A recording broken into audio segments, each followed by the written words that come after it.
He was acquired last season as a part of the De'Aaron Fox trade.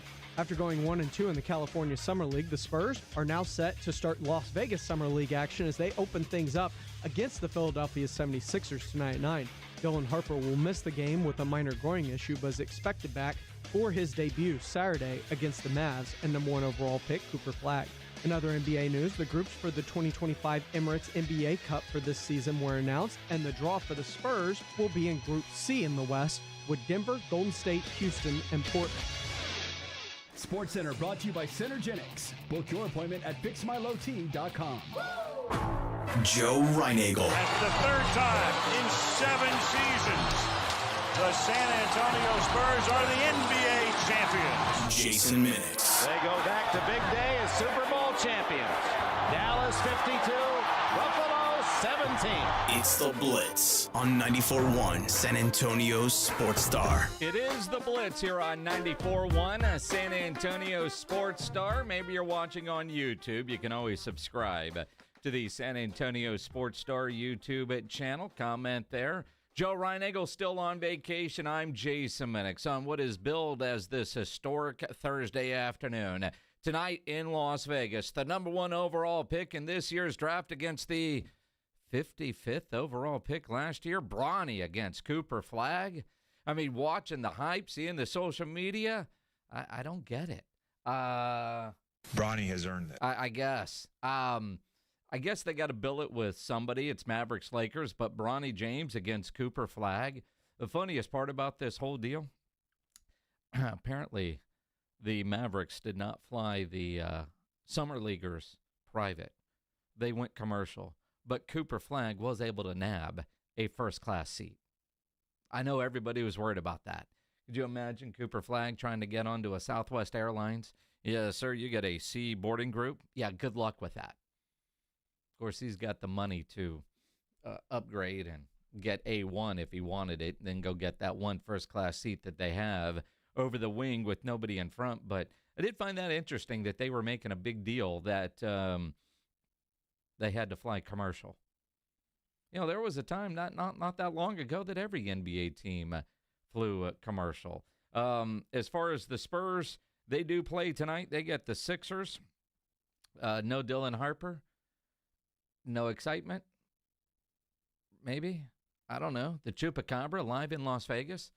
That's not getting any billing anywhere. And Oklahoma City just continues to dole out cash. They've now agreed with Jalen Williams on a 5-year, $287 million rookie max extension. So this offseason, SGA is getting about $250 million. Chet Holmgren's getting about $250 million. And Jalen Williams, about almost $300 million. You know, if I was about 1.5 feet taller and 30 years younger, I'm curious how Oklahoma City is doing this, especially with all the rules in the new CBA, because these rules are supposed to kind of prevent that. But if you're not afraid of the second apron, whatever the hell that means, and you're willing to pay all these taxes, you can keep these guys together. Like Devin Booker made his deal official, but it doesn't even kick in for a couple more years. And in a couple more years, even Dak Prescott is going to be jealous of these contracts these guys are playing. That guy's making how much a year? 70? Are you kidding? I mean, that's just the way it goes. NBA money is incredible. And then you look at situations where they're making all this money, and it's par for the course. And granted, smaller rosters, a lot more games than NFL guys. NBA players, hockey players, baseball players, they all make more money than your average NFL person. Now, you've got your high-end NFL types, but they're not making money like the NBA, and NBA is fully guaranteed. The NFL generally isn't. That's why with an NFL contract, you always look and you go, all right, it's XXX and how much guaranteed, because that's the only real money. That's what really matters. Then you have to do all the salary cap gymnastics. But all these dollar amounts, they're a percentage of cap. So it's not a surprise.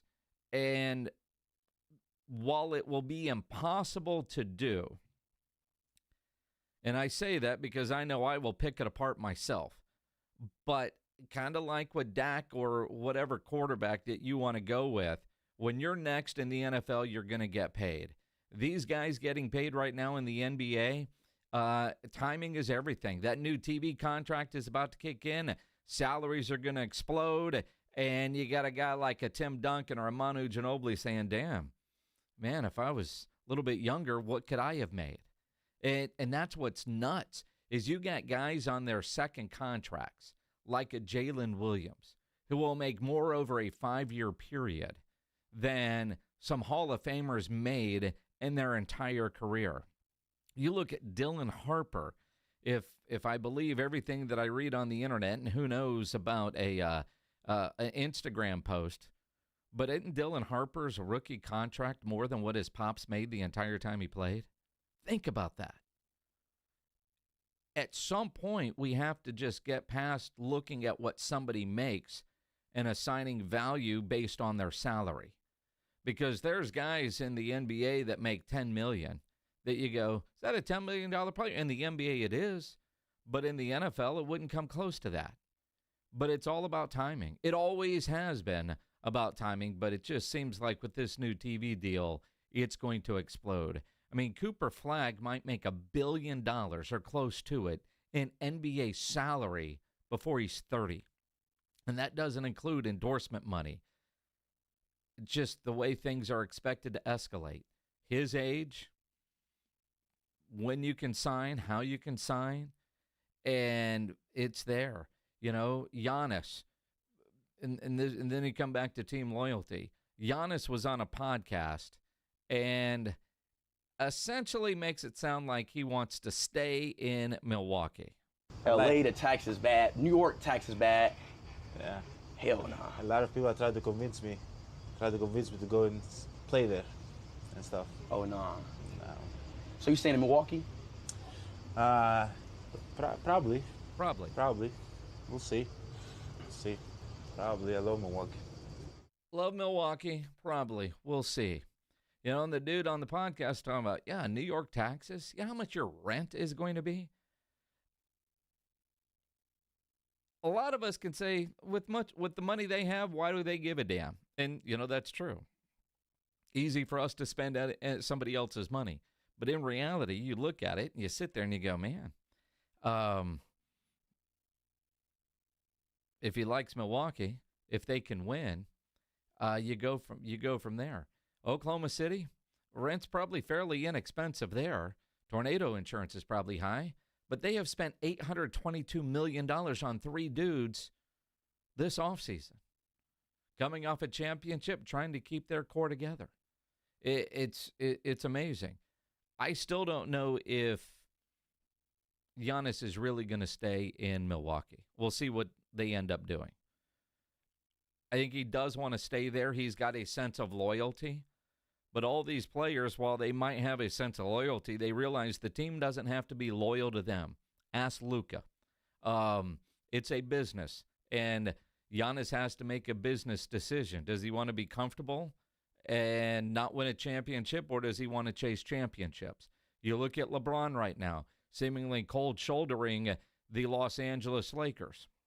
And I say that, you know, DeAndre Ayton gets signed there and then asked, have you heard from LeBron? And he said no, but he did get a text from Luka. LeBron doesn't reach out to his new starting center. Seems kind of weird. Now, will they make a deal for Bradley Beal? Does that get LeBron excited? LeBron wants another ring. But it is kind of odd that, one, Ayton would say, yeah, no, I haven't heard from LeBron, but I did from Luka, who's now the face of the franchise. Now, I believe Luka and DeAndre Ayton have the same agent, so they probably know each other a little bit better, but you would think LeBron would reach out to a new teammate, being the great teammate that he is, if he was excited about being there. And well-traveled, I don't, you know, it's interesting. Going to be very, very interesting. But Summer League tonight, Spurs and Sixers on ESPN, and then Cooper Flagg and Bronny James, the matchup that we all want to see. The courtside ticket prices are now well over $3,000 for that game.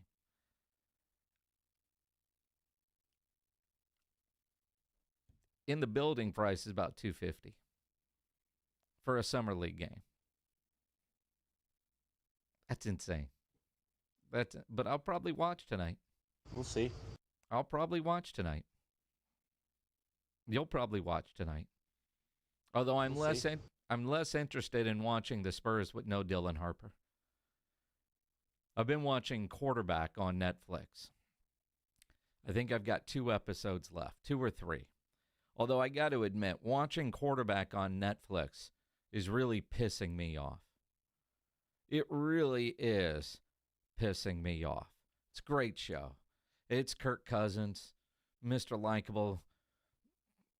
I hope he's getting paid from Great Clips because there's way too many Great Clips mentions.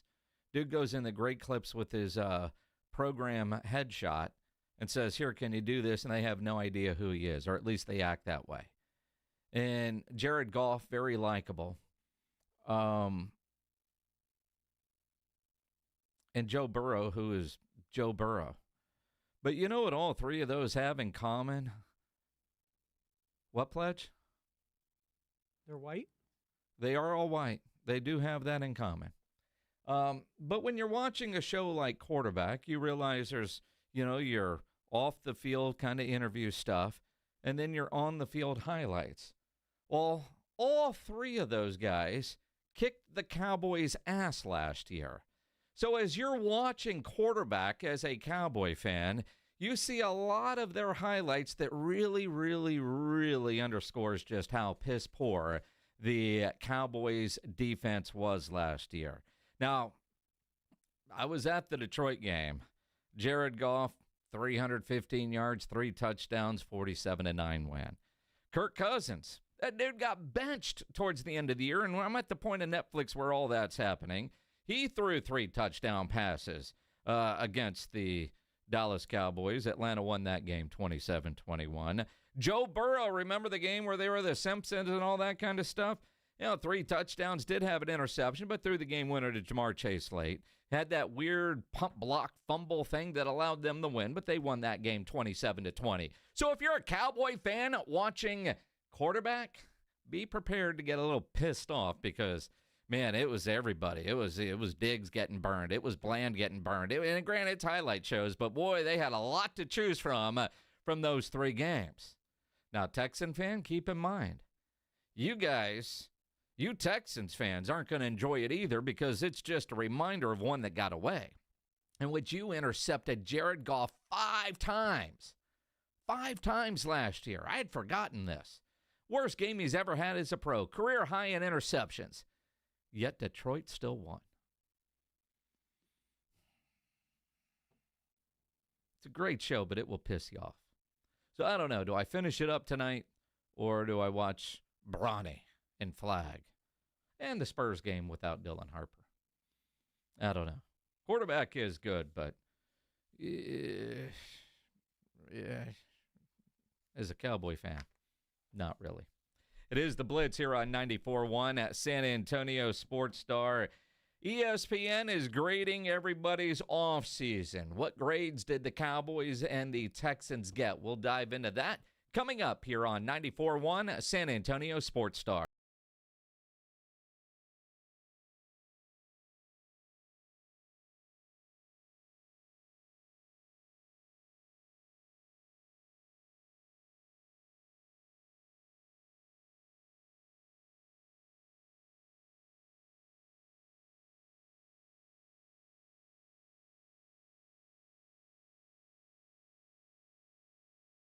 Array, the College of Healthcare Professionals, and 94.1 San Antonio Sports Star. The John Clay Wolf Show. Here's what's going on in the Wolf Pack. These guys around the country made a fan page for us. So, Rico Suave, what is it that stimulated you about our program? It's a love of the show, man. What would you like to see us do more of since you're a P1 listener? Girls on trampolines during the break. They're pre-K. Man. The John Clay Wolf Show. Catch the John Clay Wolf Show Saturdays from 9 a.m. to noon right here on San Antonio Sports Star. ZipRecruiter is the place. ZipRecruiter is the place for talented teachers, savvy software developers, and master mixologists. ZipRecruiter is the place where you meet all these people and more. That's because ZipRecruiter is the place for job seekers who are looking for new opportunities. In fact, ZipRecruiter helps 10 million people with their job search every day, so you can find the right candidates right away. Try ZipRecruiter for free at ZipRecruiter.com/free. That's ZipRecruiter.com/free. Hunger striking, snack time calling, it's crunch time. Southern Recipe Small Batch Pork Rinds brings you the boldest protein-packed crunch you can't resist with mouth-watering flavors like hot honey, sweet barbecue, and sea salt and cracked black pepper. Why settle for chips when you can level up your snacking game? Plus, they're low-carb, high-protein, and made for adventurous appetites. Score big flavor today. Grab Southern Recipe Small Batch Pork Rinds at H-E-B. When you're hiring, have you ever felt like you're missing out on meeting truly great candidates for your roles? It seems impossible to find them, but they have to be out there somewhere, right? Well, they're not hard to find when you know where to go, and that place is ZipRecruiter. And right now, you can try ZipRecruiter for free at ZipRecruiter.com/radio. ZipRecruiter helps 10 million people with their job search every day. And because these people are actively looking for jobs just like yours, it's easy to find the right person right away. In fact, 4 out of 5 employers who post on ZipRecruiter get a quality candidate within the first day. But if you're not using ZipRecruiter, you're missing out. So see what it's like when the impossible is easy. When you go to ZipRecruiter.com/radio right now to try ZipRecruiter for free. Once again, that's ZipRecruiter.com/radio. ZipRecruiter.com/radio. Never miss out on great candidates with ZipRecruiter. Coverage varies by plan. View contracts and exclusions at EnduranceWarranty.com. If you're driving a car or truck with an expired warranty and suddenly lost your transmission or needed a full engine repair, would a $4,000 repair bill leave you stranded? I'm Danica Patrick. Don't get caught off guard with a vehicle breakdown. Choose the company I trust. Endurance. No matter the mileage, if your vehicle is less than 20 years old, Endurance offers auto protection plans for any budget. Protection on the drivetrain, electrical, transmission, AC, and more. Plus 24/7 roadside assistance and rental car reimbursement on any plan. Endurance handles everything, from making the claim to paying the certified mechanic of your choice. Act now and get 1 full year of elite benefits, a $2,000 value, free. Call for your fast free quote today. Call 800-298-2007. That's 800-298-2007. 800-298-2007. Check out the new Lion and Rose Dominion location with us this Thursday. The Blitz will be live for the Harley-Davidson Javelina Bike Night with food, vendors, and tons of giveaways, including your chance to win Queensryche tickets. It's the best 7 days a week happy hour around at Lion and Rose with $2.50 drafts, $5 wines and wells, and a long list of $5 appetizers. Join the Blitz this Thursday, starting at 2 p.m. at Lion and Rose Dominion, located just off I-10 after the Dominion exit. Take a swing at picking baseball this season on Underdog. Hi, Jason Minix here from the Blitz. Underdog is a leading place to make all your sports picks. Millions of fans have won billions making picks on Underdog. Will you be next? It is easy and fun to do. I love playing the pick'em game on Underdog. All you have to do is download the Underdog app and choose whether a player will go higher or lower on one of their stats. You can choose from things like home runs, strikeouts, total bases, and so much more. And you can play for as little as $1. So download the Underdog app. Sign up now with promo code STAR to unlock a special offer of up to $1,000 in bonus cash when you make your first deposit. Again, use my promo code STAR when you sign up at Underdog. Must be 18 plus and present in Texas. Terms apply. See underdogfantasy.com/web/deposit-match-terms. Concerned with your play? Call 1-800-GAMBLER or visit ncpgambling.org. It's The Blitz with Jason and Joe.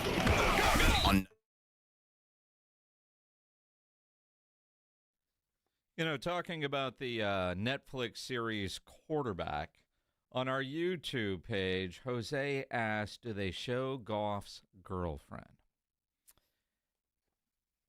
Well, they're married now, and yes. Renee wants to know, is she hot? Yeah, she is a model. a Sports Illustrated swimsuit model. In fact, there's a very nice part of the show where she's in the ocean in a thong and doing a photo shoot while he's playing a game. So yeah, there's a lot. She's a big part of this episode or this series, however you want to call it. So yeah, if that's your reason to tune in, yes, there's plenty of that. It is the Blitz here on 94.1 San Antonio Sports Star. Maybe you are watching on YouTube. You can always watch on YouTube, comment there. Make sure you hit the thumbs up button and subscribe to our YouTube channel. Joe Reinagle on vacation. I'm Jason Minix. And you know, the last couple of days I've done a lot of the giveaways late in the show. So let's do something early right now. We've got a 4-pack of tickets to go see the San Antonio Gunslingers take on the Arizona Rattlers. July 19th, Freeman Coliseum. If you want to go, be caller number 9 right now, 210-656-ESPN, 656-3776, caller 9. You're going to see the Gunslingers and the Rattlers at Freeman Coliseum on July 19th. So as we get ready for a training camp, and we're just a couple of weeks away from being in Oxnard, the San Antonio Sports Star crew, for our AA Best Bail Bonds Dallas Cowboys training camp coverage. There's mixed reviews, if you will, on just how good the Cowboys will be this offseason. And in fact, one of the things that I do find interesting, last year, it was a weird year all the way around. We talked about it when we were in Oxnard.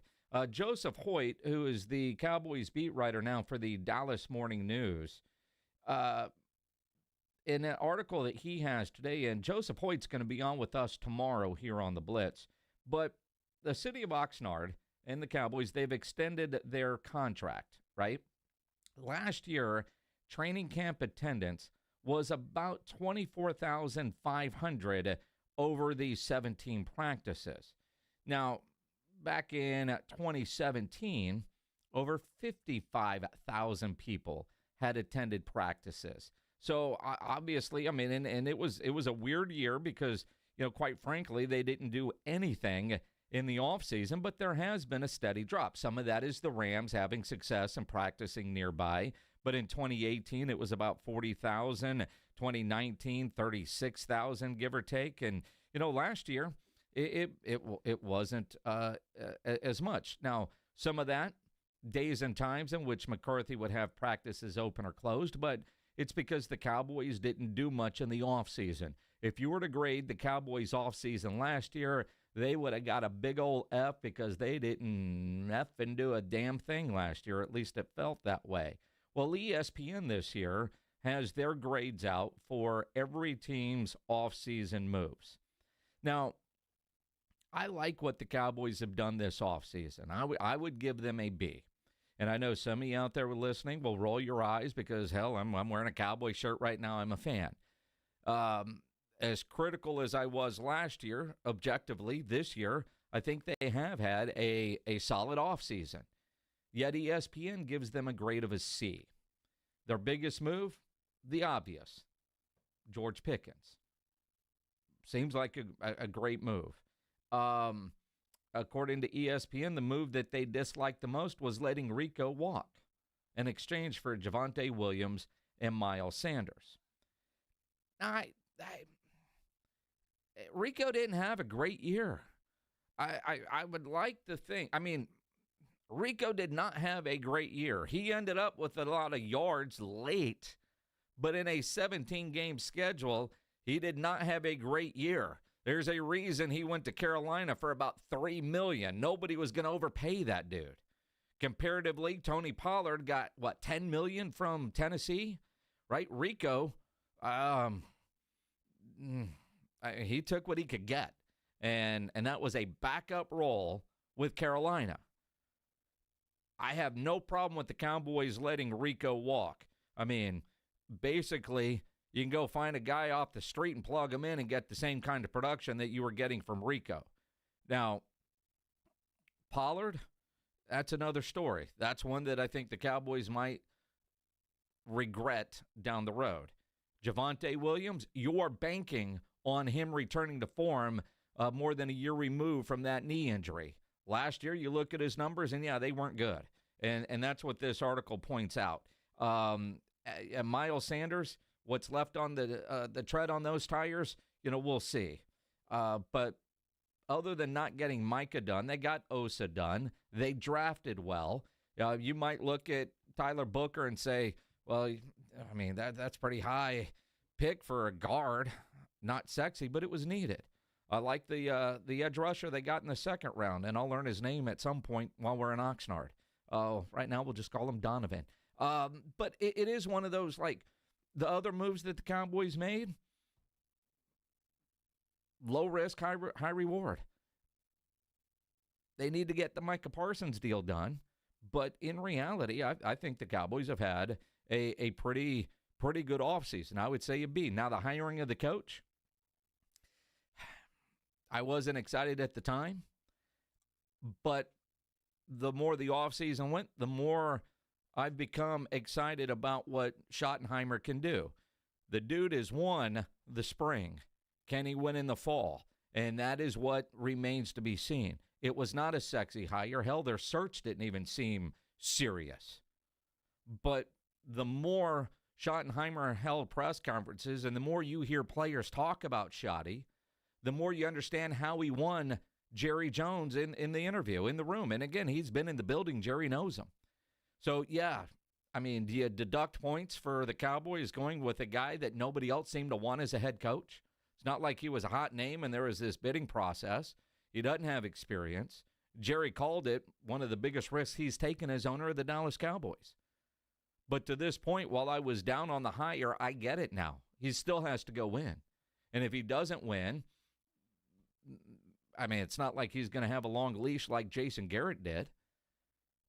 But overall, I get now why Jerry made that hire. I did not at the time. But he still has to go win football games. I look at what the Houston Texans have done. I think they've had a solid offseason. I'd give them a B. ESPN gives them a B+. You trade away a Laramie Tunsil. Now, granted, Laramie did lead the league in penalties from the offensive line position, but he's still a hell of a offensive lineman and your best offensive lineman on a bad offensive line. But the other moves that they made, I like what they've done. I expect a better season this year from the Houston Texans. But I am surprised when you go through some of these grades on ESPN.com. And again, I agree, disagree. I mean, everybody is just hard on the Cowboys. And I think it's just carryover from a year ago, which might be exactly what Schottenheimer and Dak Prescott and the Cowboys need. Low expectations. I mean, last year was weird because nobody went into last year talking Cowboys and Super Bowl. And let's face it, Cowboy fans, national media, whether they deserve it or not, the Cowboys have been in Super Bowl conversations more than they should be. Stephen A. Smith, I'm looking at you. This year, I think most are pretty realistic about where they are. Probably the third best team in the NFC East. Now, I find it comical when you're watching some of the morning shows, and, you know, there was on Get Up this morning, they're talking about, is Jaden Daniels the best quarterback in the NFC? Now, he might be. He might be.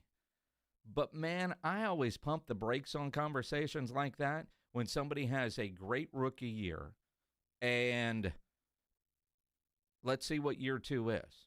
C.J. Stroud is the most recent example of that. Go back a couple of years, and it was Dak Prescott. Now, the difference is Dak Prescott was a 4th-round pick, not projected to be a starter, but because of injuries, he was given the keys to the car, and he took full advantage of the situation.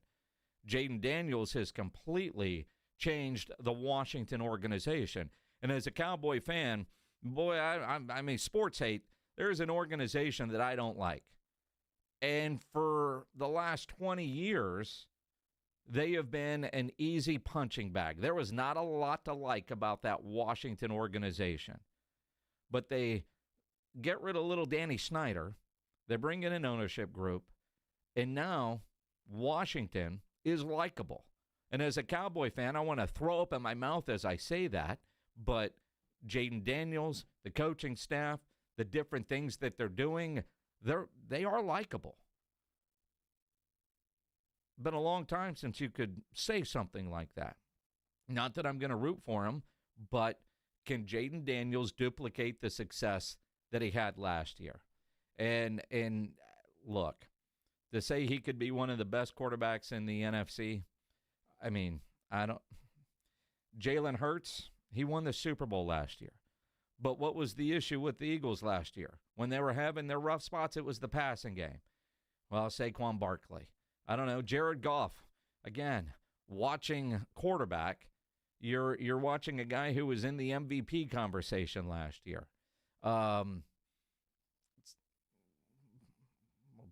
Pledge is listing all these NFC quarterbacks.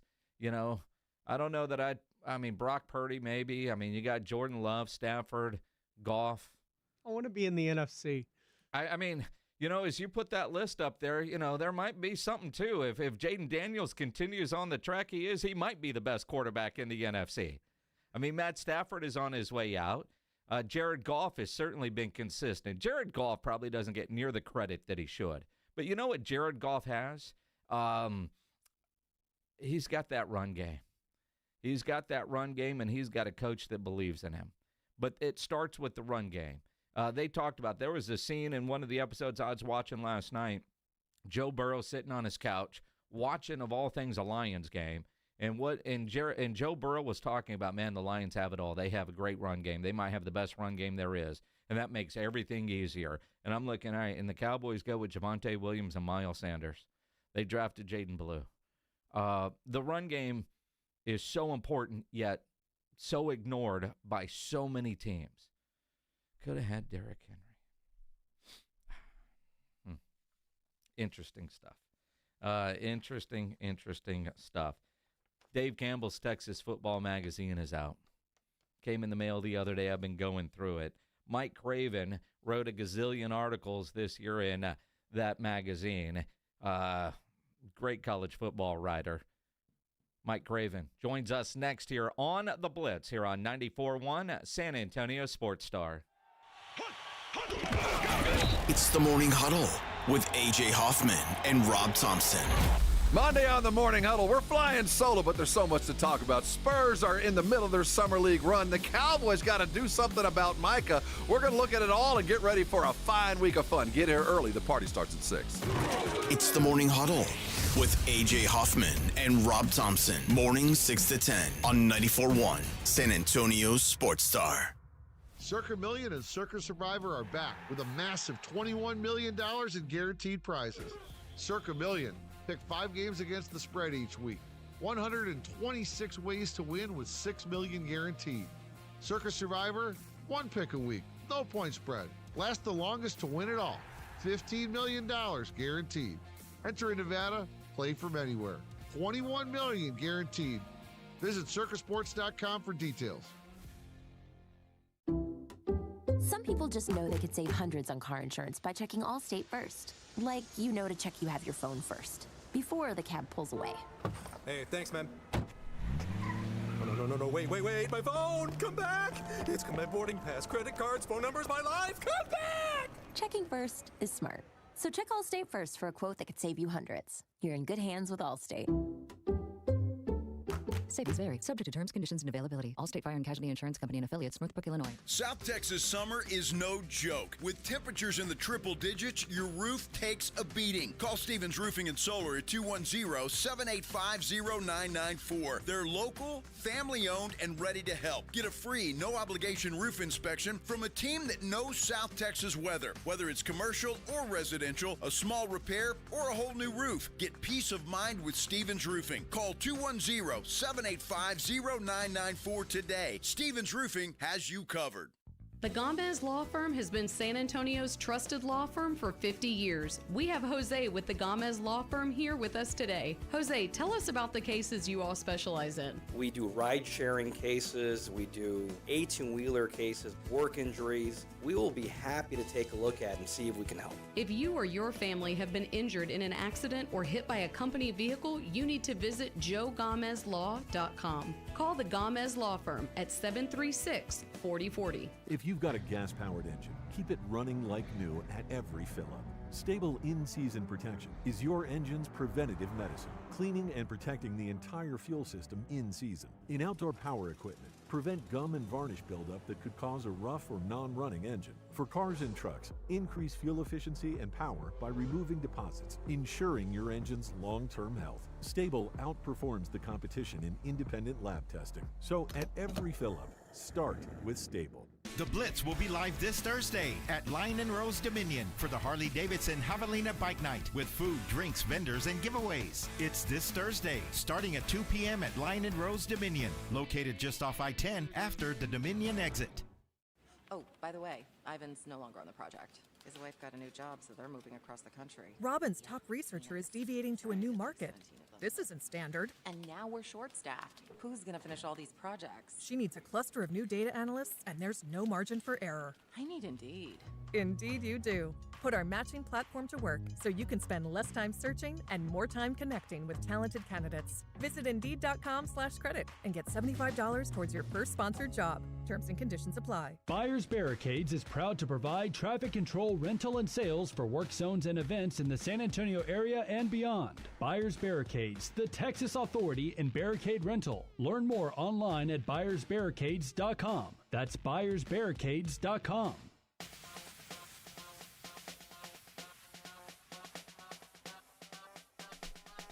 Tuesday is the Major League Baseball All-Star Game. That means the Blitz is going to be live at the Roo Pub at 2 to 6 because if there is any big game, any big event, no better place than the Roo Pub there at 281 and Redland Road. So make plans now to join us out at the Roo on Tuesday afternoon. It is the Blitz here on 94.1 San Antonio Sports Star.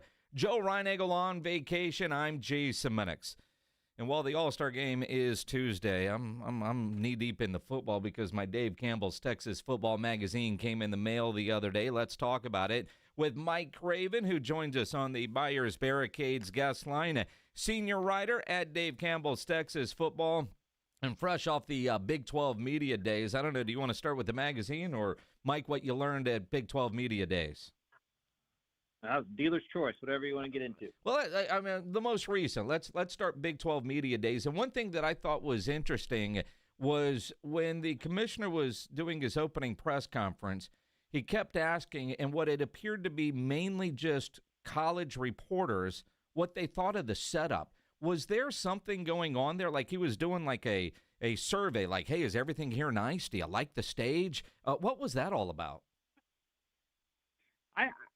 I think he was just trying to be friendly, kind of letting the younger guys and younger ladies feel good about it. He was asking people how many times they had been to Media Day. I heard that. I think Yormark just likes events. I think he likes to put on a show. He likes to have eyeballs on it. I mean, there's a reason they did it in Las Vegas last year, when they didn't have Texas and Oklahoma.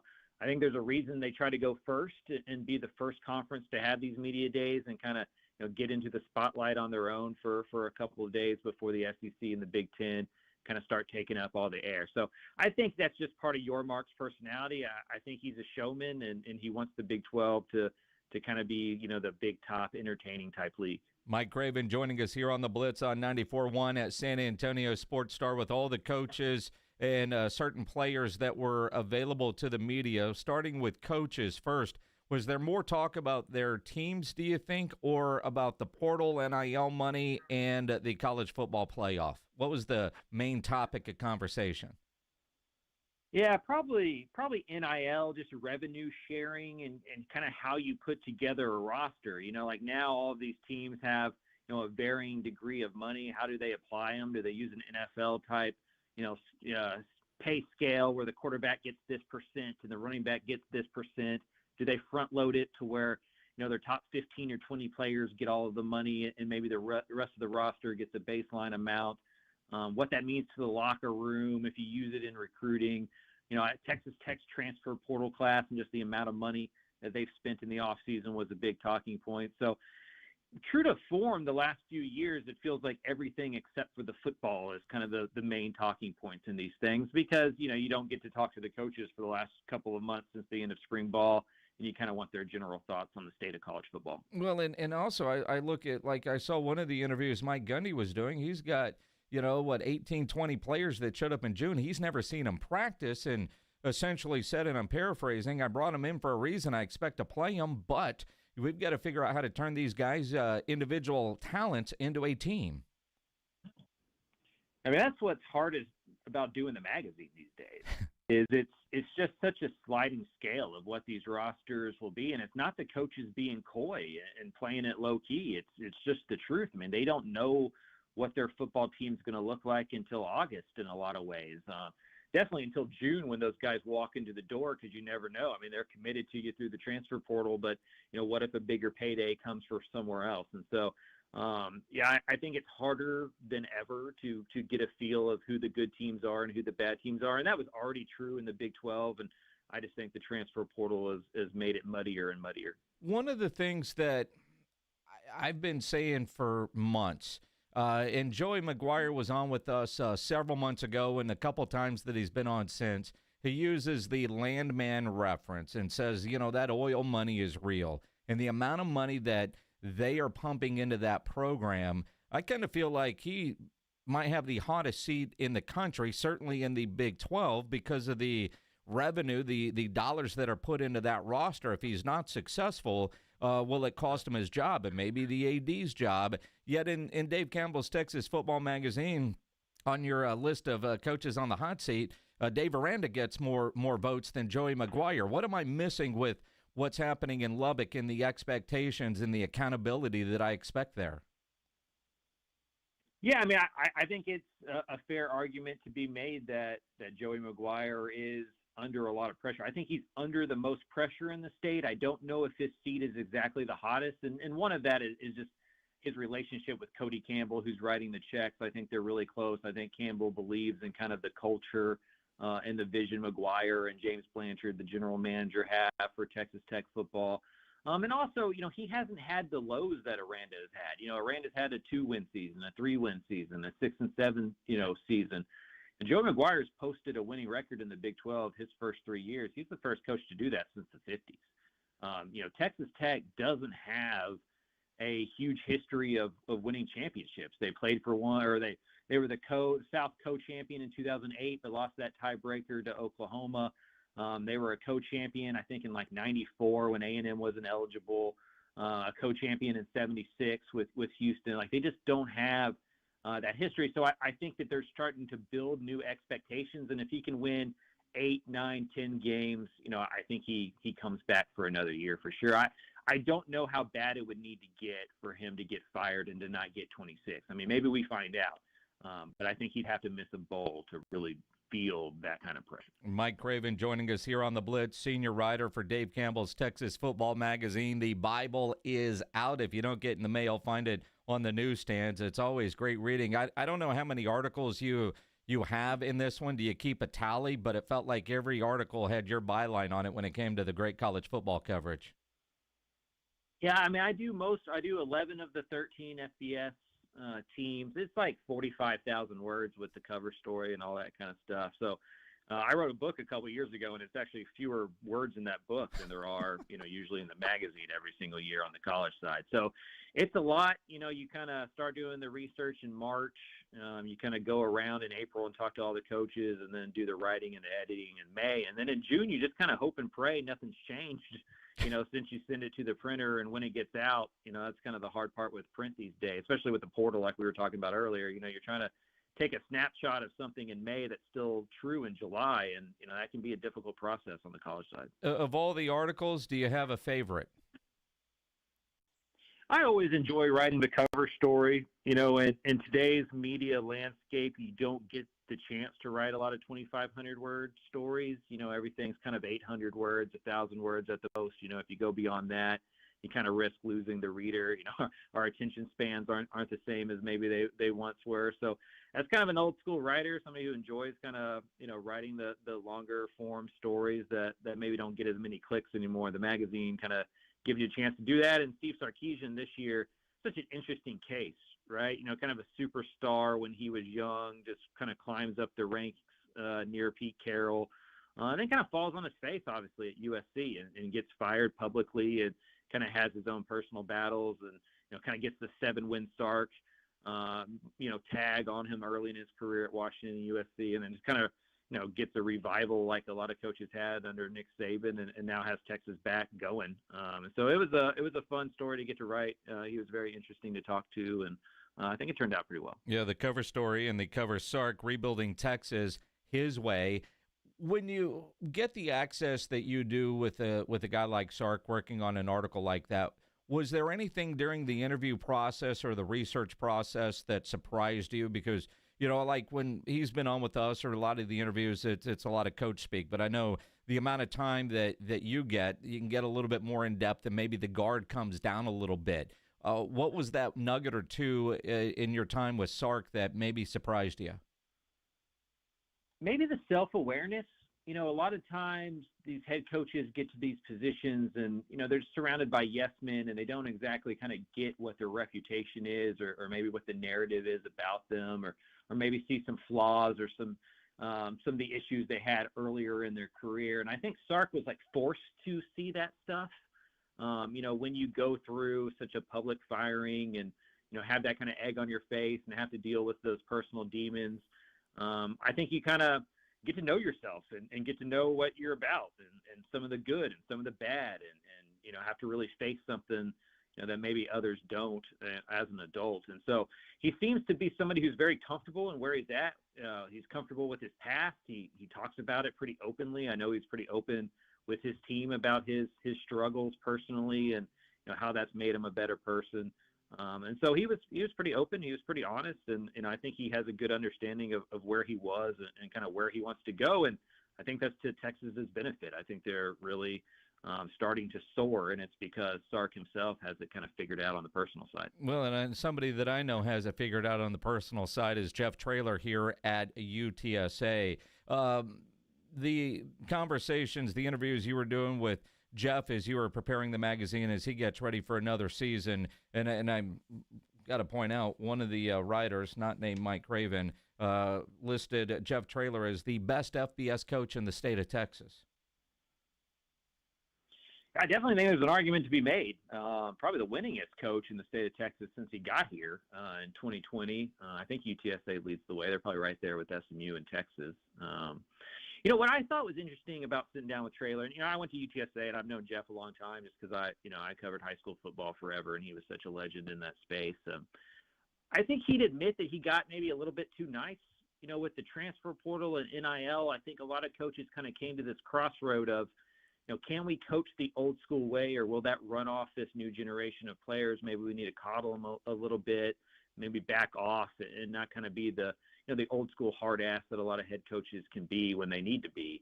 And the team suffered for it. Like they were really bad discipline wise, right? Like the penalties were amongst the worst in the nation. I think one of only 2 teams with over 1,000 penalty yards last year.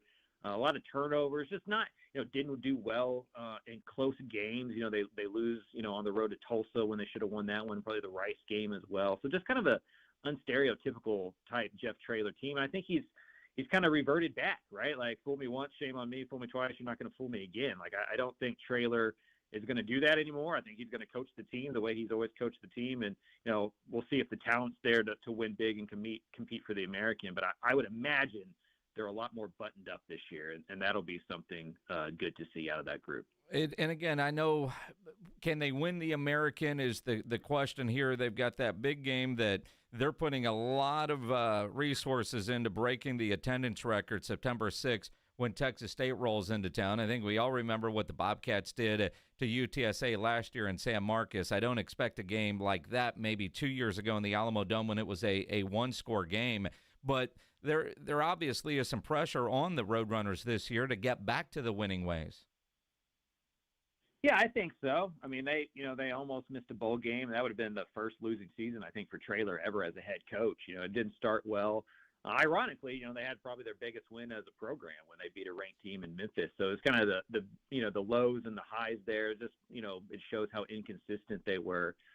I think that they're, for UTSA since 2021, like they've been the unquestioned top dog in the G5 in this state. Like if the pecking order is out there, it was definitely UTSA at the top in recruiting, on the field, just kind of the way, Traylor is viewed in the coaching community.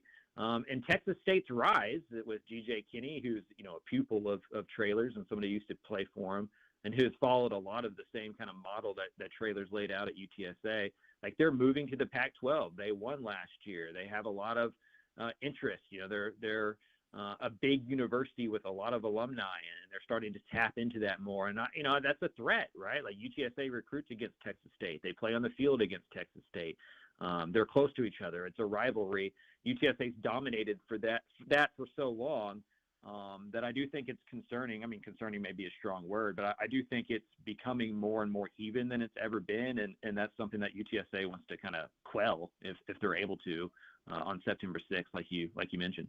Mike Craven joining us here on The Blitz. Dave Campbell's Texas Football Magazine is out. The coverage, always incredible, in-depth on every program in the state of Texas. And coming off of Big 12 Media Days, and with Texas and OU leaving for the SEC, who is the flag bearer school in the Big 12? I mean, like my daughter just graduated from Arizona State, so I've kind of adopted them as my Big 12 team. I kind of like Texas Tech, but, there isn't that one brand, that national brand that you're going to choose over some others if it's not your team. How does the Big 12 move forward with a conference that really is so deep? I mean, you look at it, 6, 7, 8, 9 teams could win this thing. Yeah, I think that's the Big 12's biggest issue, their biggest hurdle, especially towards perception. Like, obviously the SEC and the Big Ten are the two best conferences. And then there's this argument over if the Big 12 and the ACC, like who's better. And I think the ACC's advantage is maybe the bottom isn't as good, but they have those programs you were just talking about. They have a Clemson. They have a Florida State. They have a Miami.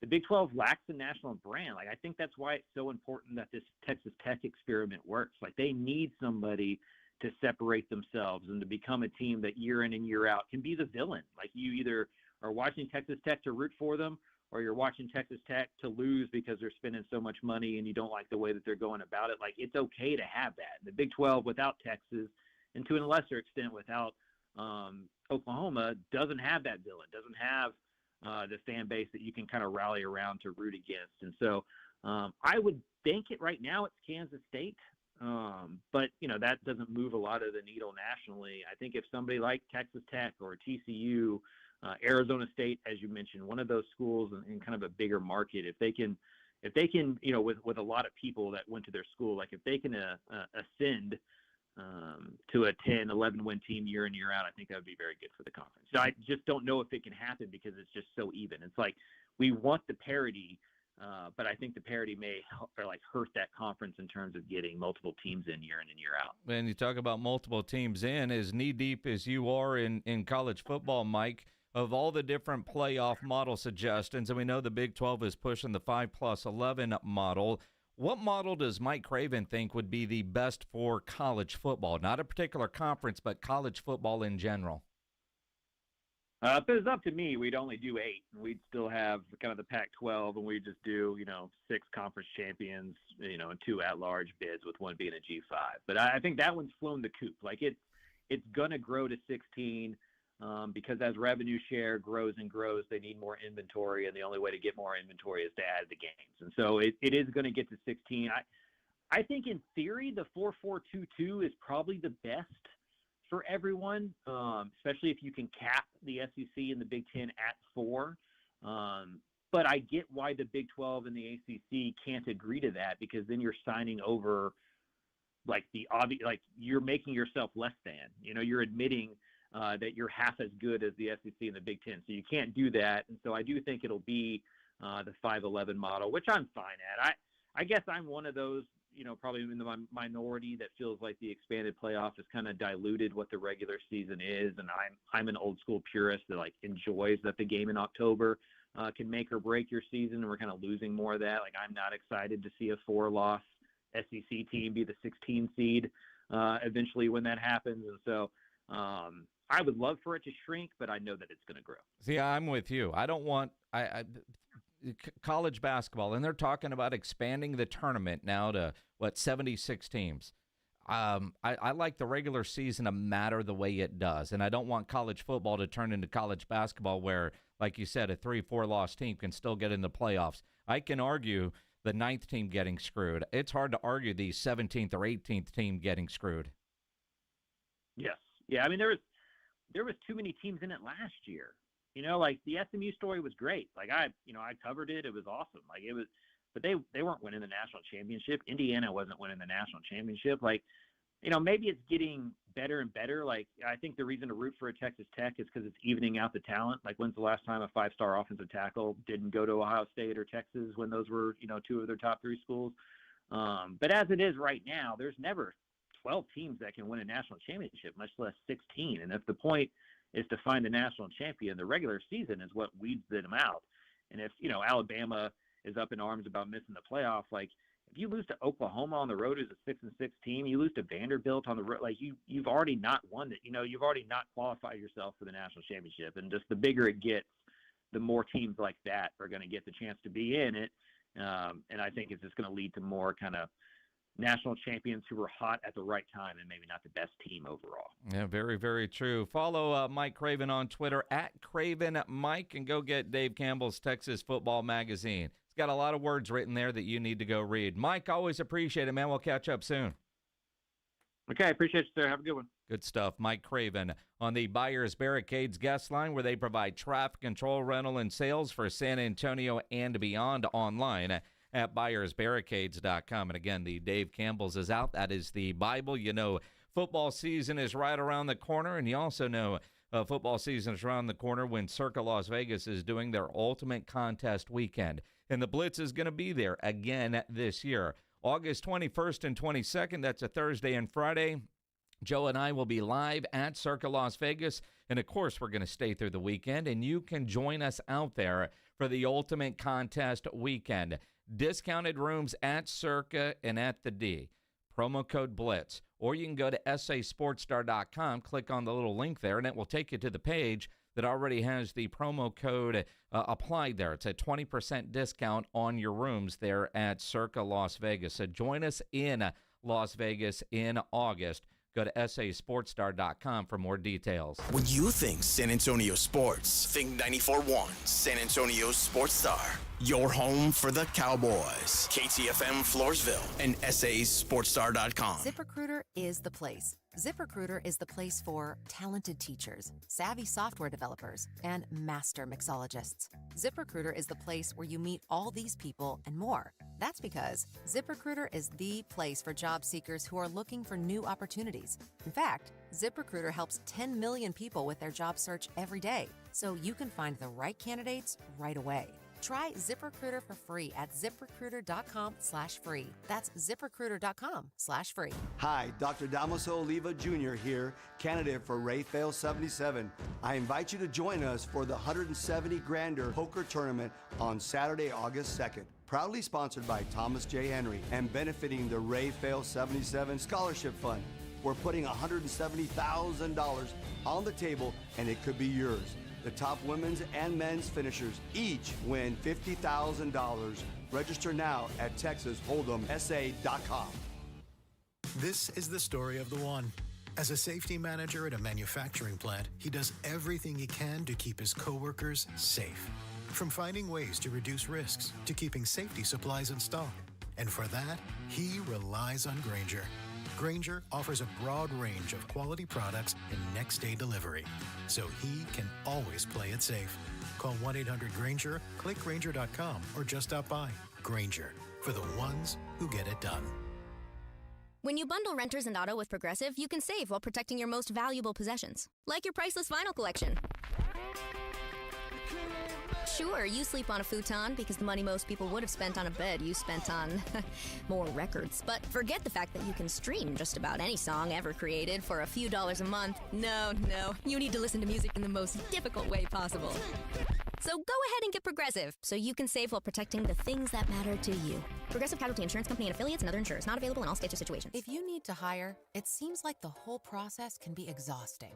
You search resumes, wait for the right candidates to apply, set up initial interviews. It's a lot of time and work. Well, what if you could meet with qualified candidates for your job the very next day?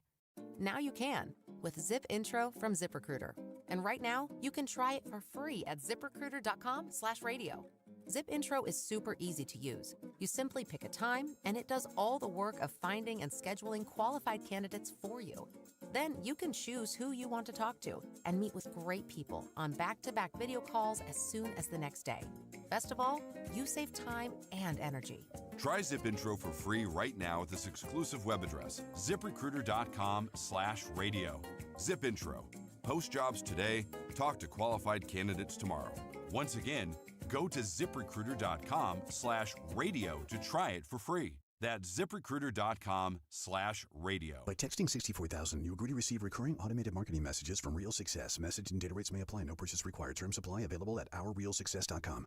Do you want to learn how to make money flipping houses and acquiring rental properties right here in San Antonio without using your own money? You'll learn to flip houses and secure rental properties in your spare time to get on track towards real wealth building. We're offering a handful of motivated individuals the opportunity to attend our workshop right here in San Antonio for free. That's right, we'll give you 2 free tickets when you text EARN to 64,000. San Antonio is the perfect market to flip houses and build rental income. Don't miss this opportunity. Come to a complimentary live 2-hour workshop next week right here in San Antonio and learn how to start making money flipping homes and building long-term wealth with rental properties. To get 2 free tickets, text EARN to 64,000. Text in the next 10 minutes, and registrants will also receive a free copy of our Funding for Deals guide. Text EARN to 64,000 for 2 complimentary tickets. Text EARN to 64,000. Injuries happen, and when they do, skip the ER and get to the Ortho Now Injury Clinic by TSAOG Orthopedics and Spine. Ortho Now provides walk-in care for injuries like broken bones, dislocations, sprains, and strains. Conveniently located in the Quarry area with extended hours Monday through Saturday with on-site x-ray casting and bracing, Ortho Now has everything you need to treat your injury, and best of all, no urgent care or emergency room copay. Learn more online at TSAOG.com. Free products and services are the best. They're next to non-existent, though. But the next best thing does exist. Barter. Alamo Barter. Right here in San Antonio, if you have a business and provide a product or service, you can barter with hundreds of other businesses that are already members. From trips to a medical visit, restaurants, and home services, Alamo Barter is a great way for you to trade out your skills with others. Call Alamo Barter or visit them online at alamobarter.com. alamobarter.com.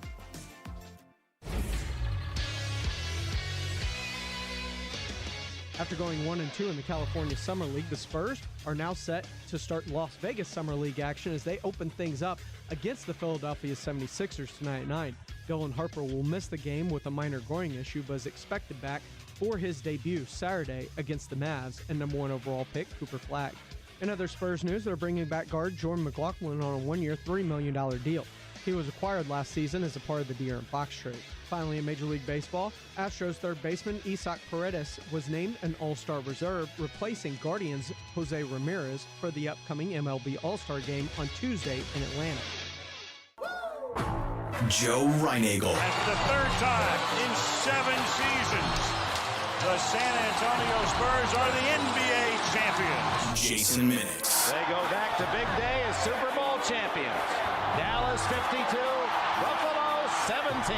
It's the Blitz on 94.1 San Antonio's Sports Star. It is the Blitz here on 94.1 at San Antonio Sports Star. Maybe you're watching on at YouTube. You can always subscribe to the San Antonio Sports Star YouTube channel. If you're listening on one of the apps online at sasportstar.com, however you're joining us on this Thursday, we certainly do appreciate you.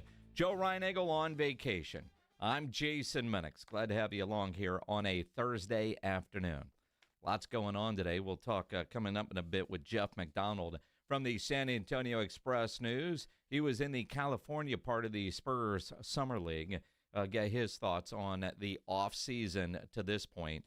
Jeff McDonald coming up at 3:35. We'll also talk some Big 12 Media Days. Deion Sanders had his turn on the podium yesterday, and Prime, no surprise, did not disappoint. Lots to get into. And we have some more stuff to give away that we'll do at some point this hour. Right now, though, let's do the Headline Blitz. This is Jason and Joe's Headline Blitz. Two guys, two opinions, never enough time. We all know that life's pretty good for one Tom Brady. But that dude is having a Derek Jeter-like offseason, is he not? There were reports over at the Bezos wedding that he was flirting with Sydney Sweeney. And apparently he's moved on to, how do you say your last name? Sofia Vergara. Yeah. Now, I saw some photos of her the other day, and they didn't say who it was. It was just her backside. I'm like, who is that? And obviously you click on that. Her buns out on a boat. Whew. Apparently Tom Brady's on a yacht with a bunch of rich people, and they're just floating around there in Europe. And he's got what is being described, not a romance, but a summer fling with Sophia. Now, love summer flings. You know, I've been married 30 years. Tell me about that, Pledge. It'll be 30 years later this month. I guess sometimes I have to live vicariously through you. Although, now, there's obvious reasons, two of them, that he would be very interested in Sophia, but she seems a little old for him. I didn't know she's 52. Yeah. Good for Tom. Good for Tom. They're not dating. They're just hanging out. A summer fling, according to TMZ.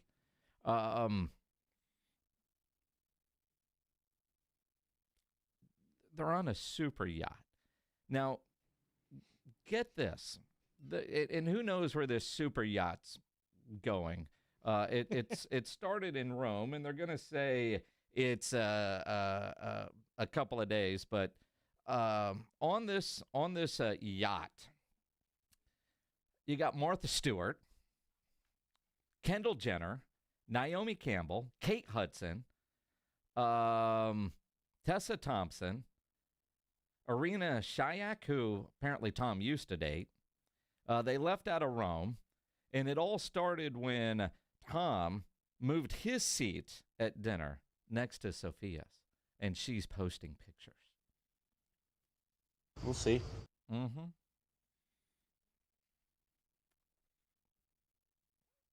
Good for Tom Brady. Live your life, man. Live your life. Well, and you think, you know, I mean, like Derek Jeter's got an all-star lineup.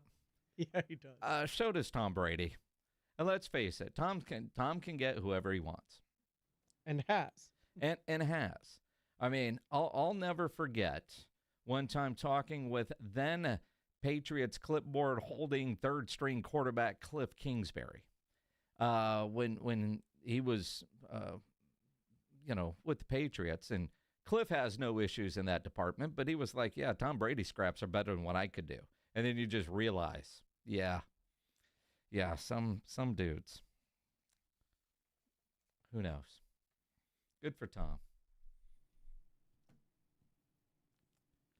I don't know what you're thinking, Pledge, but clearly you look like, I'm pausing because it looks like you're about to speak into that microphone, but what you're thinking and what you're going to say, you can't. Is that? Yep. Yep. So what I think you're thinking is probably accurate, like most guys listening right now. You just can't say that on the radio, but if you're somewhere with one of your buddies, you could actually say that, especially if you're looking at the picture of Sophia's ass that I am right now. Yep. Yeah. Yeah. That is amazing. Mm-hmm. You could only get Kevin Harlan to do the play-by-play on that. Wembenyama! Speaking of Kevin Harlan, apparently he's got a new job. This is really no surprise. No surprise whatsoever, and it makes sense. With TNT out of the basketball business, Amazon Prime is hiring Kevin Harlan.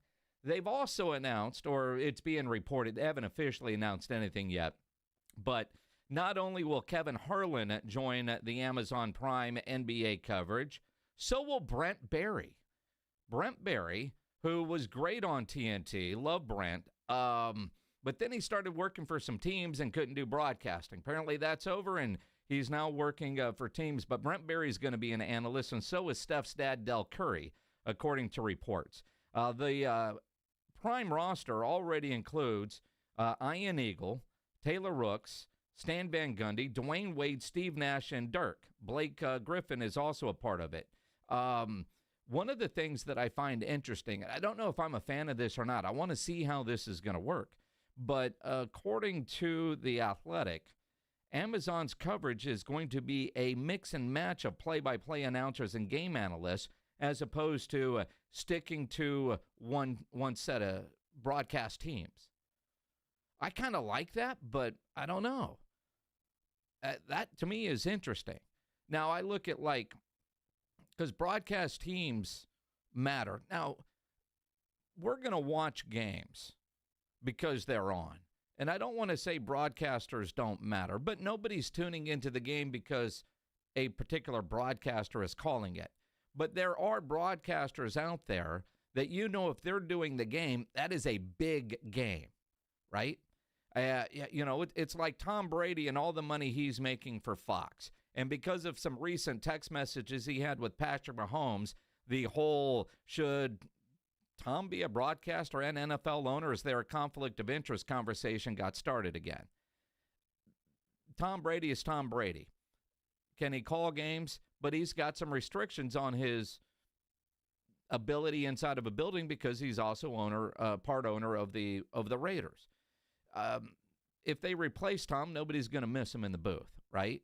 But if Joe Buck is doing a game, if Troy Aikman is doing a game, if Jim Nantz is doing a game, if Kevin Harlan is doing a game, they're bigger games, right? We all know, but we're all still going to watch. But like during the NBA Finals, the crew that they had, it didn't feel big enough for the NBA Finals. So, and we know Mike Breen is fantastic, but when you kind of like any other team, if the other parts of the team aren't as good, it's going to bring it down.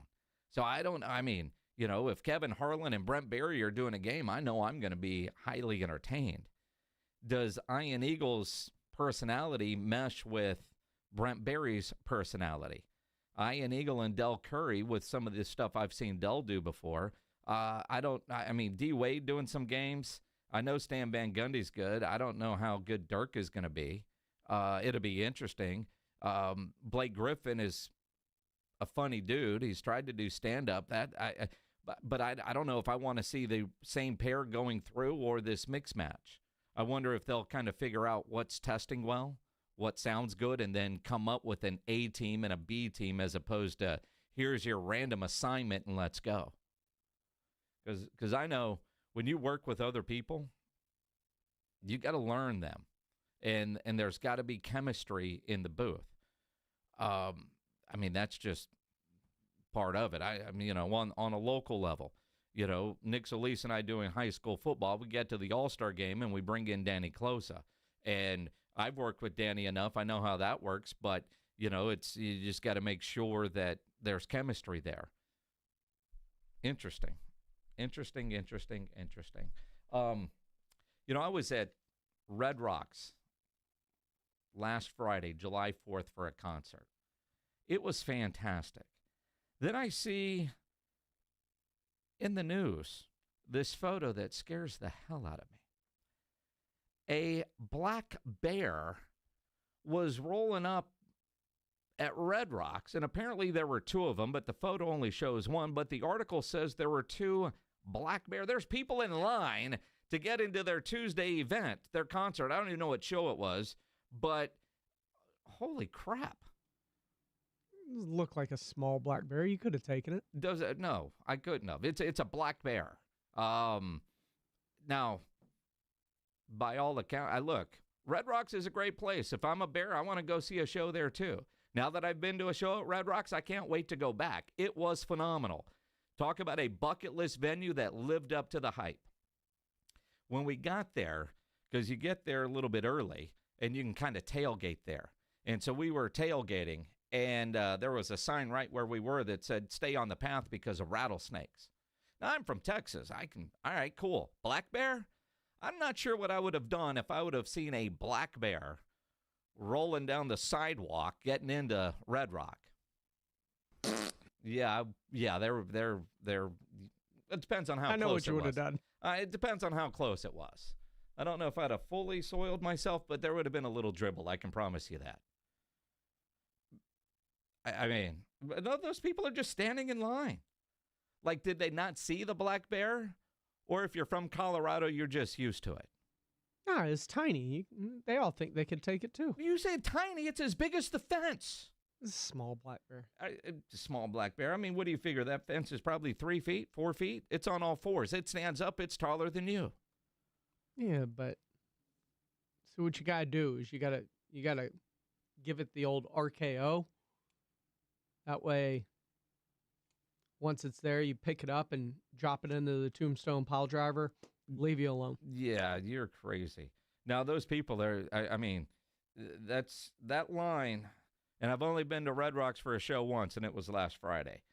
So, but if it's up at near the top where I think they are, then those people are either in line for the porta potty that's right there because they've been tailgating, or the entrance, and nobody's giving up their spot in the line, bear or not. Good news is you just had to be faster than Rob Thompson. That would have been the easy part. That would have been the easy part. Although I'd imagine if there was a bear involved, Rob might find a gear he didn't know he had. I just, a black bear at Red Rocks going to the Tuesday night show. I don't think I've ever seen Rob out of second gear. Hey, remember, he was a Division I athlete. He was. In the 80s. Was 40 years and 3 knees ago. Well, that part is true. Did I tell you at Red Rocks at the show last Friday, July 4th, Blues Traveler does July 4th every year at Red Rocks. They've done it every year since 1993, minus like COVID and whatnot. In that show, the tour that they're on right now, it's Blues Traveler, Gin Blossoms, and Spin Doctors. They'll play at Whitewater on September 6th. I highly recommend it. And I can tell you, when they do a little contest where they scan for a donation to raise money for charity and give away the autographed guitar, that's real, because I won it last week. Now, I don't have it yet. They're going to mail it. But when I got the email that I won, I couldn't believe it, because you see those things all the time, but you never know if anybody actually wins. I am so stoked about winning the guitar, the autographed guitar from Blues Travelers, Gin Blossoms, and Spin Doctors. I just can't wait for it to come in the mail. You were low-key a little bit upset, though, that they called you the next day. Well, no, they sent me the email first on Sunday. They said they tried to get a hold of me at the show, but I had no missed call, no missed text, and no email. So I don't know. Did they just holler out from the stage? I don't know. But if they had emailed me Saturday, we could have picked it up and I would have brought it. But they are going to mail it, which I'm appreciative of. And in going back and forth, I think Red Rocks is going to mail. I said, I'll pay for the shipping. Or I'll find a friend in Denver to go get it. But I got an email from them about they'll get me the tracking number, and it should be here in a couple of days. Decide where you're going to put it yet? No, but I did order because it's Amazon Prime Days, the guitar holders to hang it on the wall. I'm just not sure where yet. I need to see it. I need to see it and see where it goes. I've got an idea, then I've got to convince the wife that that's where it's going to go. I already know where the idea is then. Do you? If you got to convince the wife, yes. Yeah, that's a good point. That's a good point. Well, the other place doesn't need convincing. The other part, during the whole Blues Traveler show, there was an artist there painting a picture.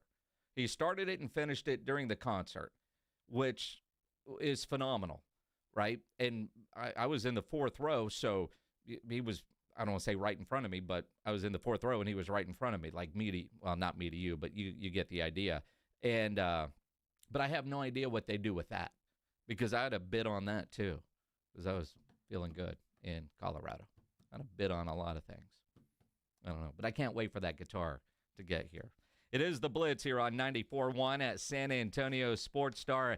Deion Sanders did something that most don't do at Media Days. We'll tell you what that was coming up here on the Blitz here on 94.1 at San Antonio Sports Star. The Morning Huddle. Rob's toes are like, I've got gorilla foot, I think is the best. They're almost permanently put into a hook 'em. That's what it kind of is. I have my right foot. It's turning into a hook 'em. I think it's more of a rock and roll. One more Aggie curse, and thou shalt have right-footed Longhorn. The Morning Huddle with AJ and Rob. Weekday mornings 6 to 10. 94.1 San Antonio Sports Star. Alex. Hello. We've been trying to track you down. I don't know if you've noticed that. Do you have any idea why? Something to do with the radio thing. Every month we're doing a giveaway. GiveMeTheVin.com. Giveaway? What you giving away, man? $25,000. Alex Jackson of Pensacola, Florida is the latest winner of Give Me the Vin's Big Cash Giveaway. Are you for real? Every time that you sell a car to Give Me the Vin, you go into a drawing for that month. And dude, you won. That's great, man. I'm having a baby boy in about 3 months. That's a lot of diapers, man. Name him John Clay. Okay. No purchase necessary. For official rules, go to GiveMeTheVin.com. Check out the new Lion and Rose Dominion location with us this Thursday. The Blitz will be live for the Harley-Davidson Javelina Bike Night with food, vendors, and tons of giveaways, including your chance to win Queensryche tickets. It's the best 7 days a week happy hour around at Lion and Rose with $2.50 drafts, $5 wines and wells, and a long list of $5 appetizers. Join the Blitz this Thursday, starting at 2 p.m. at Lion and Rose Dominion, located just off I-10 after the Dominion exit. All right, Takis fans. Wendy's knows you love your Takis Fuego chips. So we thought, why not make a Takis Fuego meal with a Takis Fuego chicken sandwich with spicy chicken topped with crushed Takis Fuego chips and creamy corn spread. Plus, it comes with Fuego fries inspired by Takis and a bag of Takis Fuego chips. If we had any more heat, we might start an actual... I told him this would happen. For an intense new take on Takis chips, gotta be Wendy's. Limited time only at participating U.S. Wendy's. Includes 1 ounce Takis Fuego chips while supplies last. Takis and Fuego trademarks are used under license. Some people just know they could save hundreds on car insurance by checking Allstate first. Like, you know to check you have your phone first, before the cab pulls away. Hey, thanks, man. No, wait, my phone! Come back! It's my boarding pass, credit cards, phone numbers, my life! Come back! Checking first is smart. So check Allstate first for a quote that could save you hundreds. You're in good hands with Allstate. Savings vary, subject to terms, conditions, and availability. Allstate Fire and Casualty Insurance Company and Affiliates, Northbrook, Illinois. Ready to order? Yes. We're earning unlimited 3% cash back on dining and entertainment with a Capital One Saver card. So let's just get one of everything. Everything? Fire everything. The Capital One Saver card is at table 27, and they're earning unlimited 3% cash back. Yes, Chef! This is so nice. Had a feeling you'd want 3% cash back on dessert. Ooh, tiramisu. Earn unlimited 3% cash back on dining and entertainment with the Capital One Saver card. Capital One, what's in your wallet? Terms apply. See CapitalOne.com for details.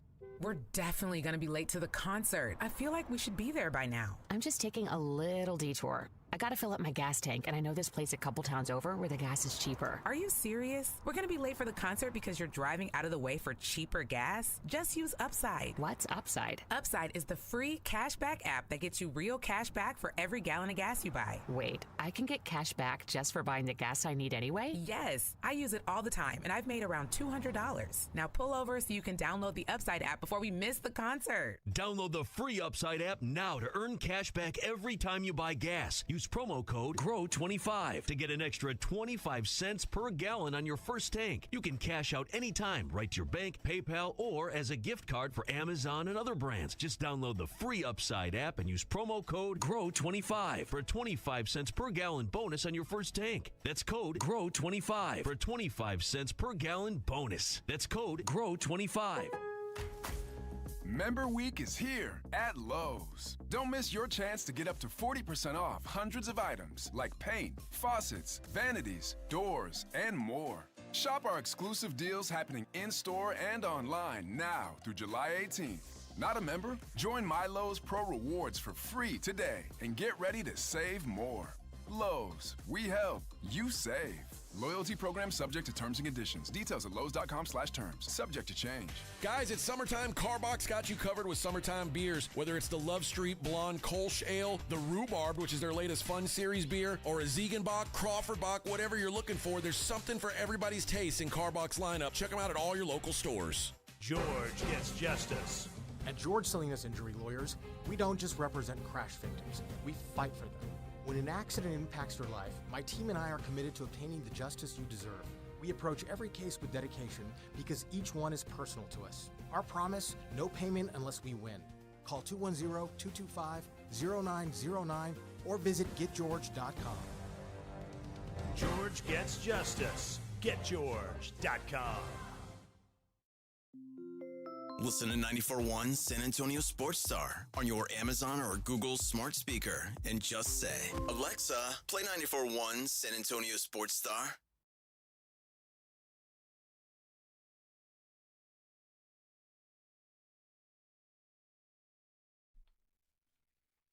It is the Blitz here on 94.1 San Antonio Sports Star. Ryan Egel on vacation. I'm Jason Minix.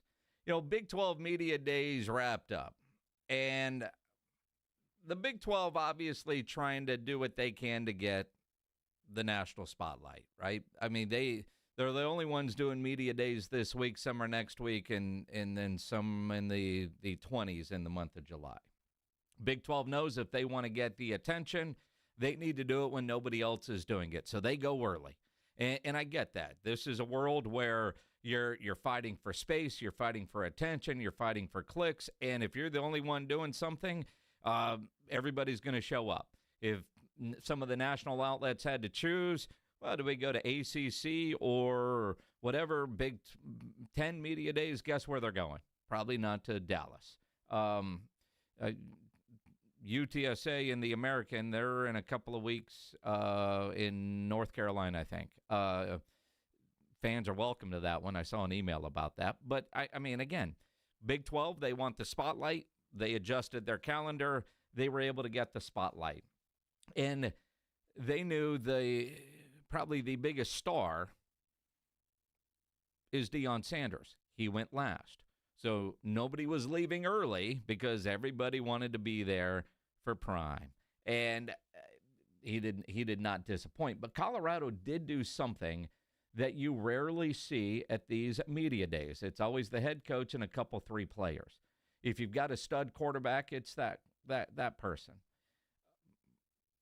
Colorado brought two quarterbacks. That never happens. One is a true freshman in Juju Lewis. The other one is that Caden Salter kid who transferred in from Liberty. Deion said, I don't know which one is starting, so I brought them both. Fair enough. Kind of surprising. And again, two quarterbacks, but one is a true freshman. Rarely at these media days do you see a true freshman.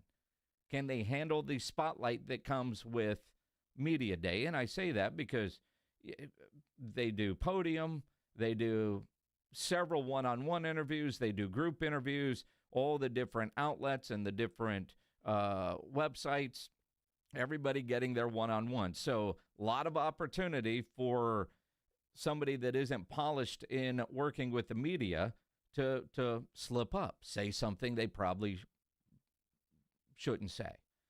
And two quarterbacks, you know what those questions are going to be. What promises were made? Are you going to transfer? If Salter wins the job, he's got 1 year of eligibility left. Does that mean Juju hits the portal? He's a freshman, right? I mean, it's, but Prime's like, dude, I don't know who's going to start, so I brought them both. And then, of course, when it comes to money, he was asked about, and granted, keep in mind, the money that the Sanders kids made, the money that Travis Hunter made, and it's nothing, apparently, to what Joey McGuire has been spending up there in Lubbock. Jarrett Ramirez with RedRaidersports.com. You talked a lot about Media Day last year about your relationship with Joey McGuire. Yeah. I'm just curious if you paid attention at all to what they've been doing in the portal, especially. Yeah. Joey got some money. Joey, where you at, baby? Spending that money. I love it. I love it. Once upon a time, you guys was talking junk about me going in that portal. Now, when everybody go in the portal, it's okay. It's cool when they do it. There's a problem when I do it. Ain't that a rap song? First of all, let's get this straight. I love me some Joey McGuire. And one of the best coaches in our conference. I've seen him excel from high school all the way to where he is now, and he's a winner. And I absolutely love it. And I love him because he's a man of standard.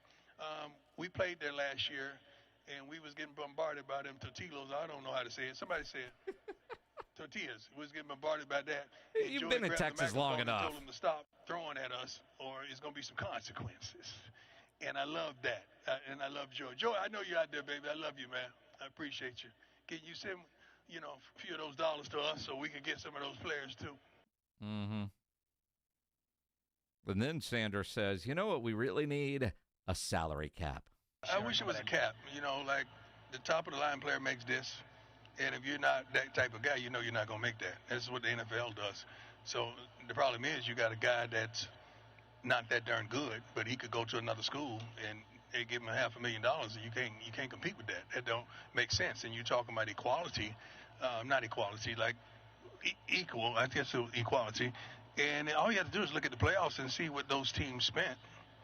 And you understand darn near why they're in the playoffs. Mm-hmm. It's kind of hard to compete with somebody who's giving $25-30 million to a darn freshman class. Right. It's crazy. We're not complaining because all these coaches up here can coach their butts off and give them the right opportunity with the right players and play here and there, you'll be there. But it's what's going on right now don't make sense. And we want to say stuff, but we're trying to be professional. But you're going to see the same teams darn near at the end and with somebody who sneaks up in there. But the team that pays the most is going to be there in the end. Interesting from Deion Sanders. Spend all the well, now we need a cap because people are outspending them. It's going to be interesting. And to bring two quarterbacks to media day, only Deion Sanders would be willing to pull Joey that got off. some money. Yeah, Joey's got some money. Thanks to Cody Campbell. Joey's got some money. Let's talk some Spurs coming up. Our good friend Jeff McDonald from the San Antonio Express News. He joins us next here on the Blitz here on 94.1 San Antonio Sports Star. Nobody ever plans on getting arrested, but it does happen to a lot of people every day for all kinds of reasons. If you get arrested, you want to get out of jail fast, the best way to do that is by calling my good friend Albert and his great staff at AA Best Bail Bonds, 210-225-2121. Text the word bail to 474747, or you can start the bonding process online at mybestbailbonds.com. You don't have to call attorneys or anybody else to get out of jail, and you don't want to be forced into a PR bond. If the jail offers you a PR bond, make sure you truly understand what all those conditions are before accepting it. Whether it's you, a family member, a friend of yours, somebody you know gets arrested, you get arrested, the best option for stress-free bail bonds is AA Best Bail Bonds because nobody beats their price. They offer payment plans, have a free shuttle service. They are discreet and confidential and open 24/7, offices all over San Antonio and Texas, services nationwide. If you're down in Corpus, up in Dallas, anywhere in between, license number 149, call AA Best Bail Bonds, 210-225-2121, or go online at mybestbailbonds.com. It's the Morning Huddle with A.J. Hoffman and Rob Thompson. Monday on the Morning Huddle, we're flying solo, but there's so much to talk about. Spurs are in the middle of their summer league run. The Cowboys got to do something about Micah. We're going to look at it all and get ready for a fine week of fun. Get here early. The party starts at 6. It's the Morning Huddle with A.J. Hoffman and Rob Thompson. Morning 6 to 10 on 94.1 San Antonio Sports Star. My brother-in-law died suddenly, and now my sister and her kids have to sell their home. That's why I told my husband we could not put off getting life insurance any longer. An agent offered us a 10-year, $500,000 policy for nearly $50 a month. Then we called SelectQuote. SelectQuote found us identical coverage for only $19 a month, a savings of $369 a year. Whether you need a $500,000 policy or a $5 million policy, SelectQuote could save you more than 50% on term life insurance. For your free quote, call SelectQuote at 1-800-743-8080. That's 1-800-743-8080. Or go to SelectQuote.com. 1-800-743-8080. That's 1-800-743-8080. SelectQuote. We shop. You save. Full details on example policies at selectquote.com/commercials. On Friday, July 11th, Netflix and Most Valuable Promotions bring you two of the fiercest female athletes on the planet. One ring, one final chapter. Katie Taylor is chasing ultimate glory. Amanda Serrano is fighting for redemption and revenge. This is more than a fight. It's the first ever women's boxing trilogy, and the world is watching. The stakes higher than ever. The rivalry legendary. Who will win? Don't miss this epic showdown live from Madison Square Garden in New York City. Watch Katie Taylor versus Amanda Serrano, Friday, July 11th at 8 p.m. Eastern, 5 p.m. Pacific, live on Netflix. When you're hiring, have you ever felt like you're missing out on meeting great candidates? Well, they're not hard to find when you go to ZipRecruiter. ZipRecruiter helps 10 million people with their job search every day. People who are actively looking for jobs like yours. So it's easy to find the right person fast.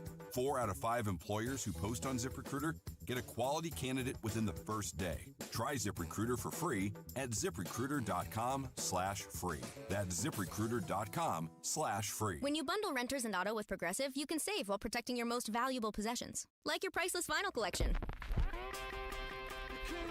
Sure, you sleep on a futon because the money most people would have spent on a bed you spent on more records. But forget the fact that you can stream just about any song ever created for a few dollars a month. No, you need to listen to music in the most difficult way possible.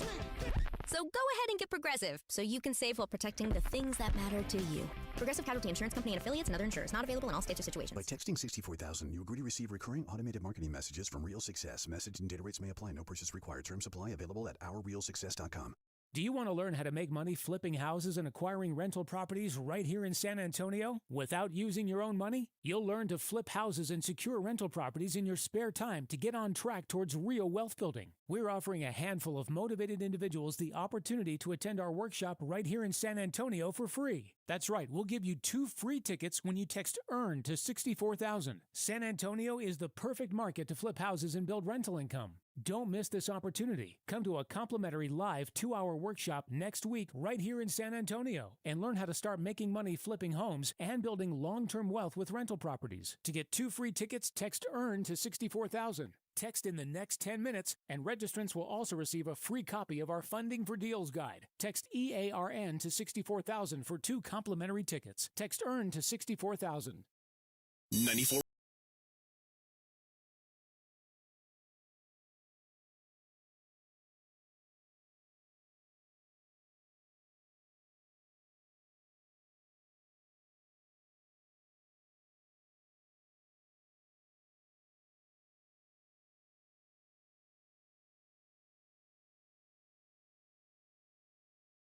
College of Healthcare Professionals and 94.1 San Antonio Sports Star.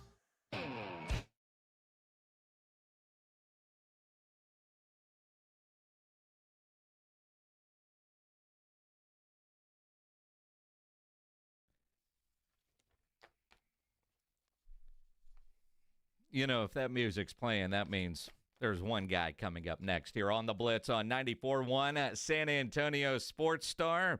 Joe Reinagel, still on vacation. I'm Jason Minix. Jeff McDonald from the San Antonio Express News saw that there was no Dylan Harper tonight, so he came home.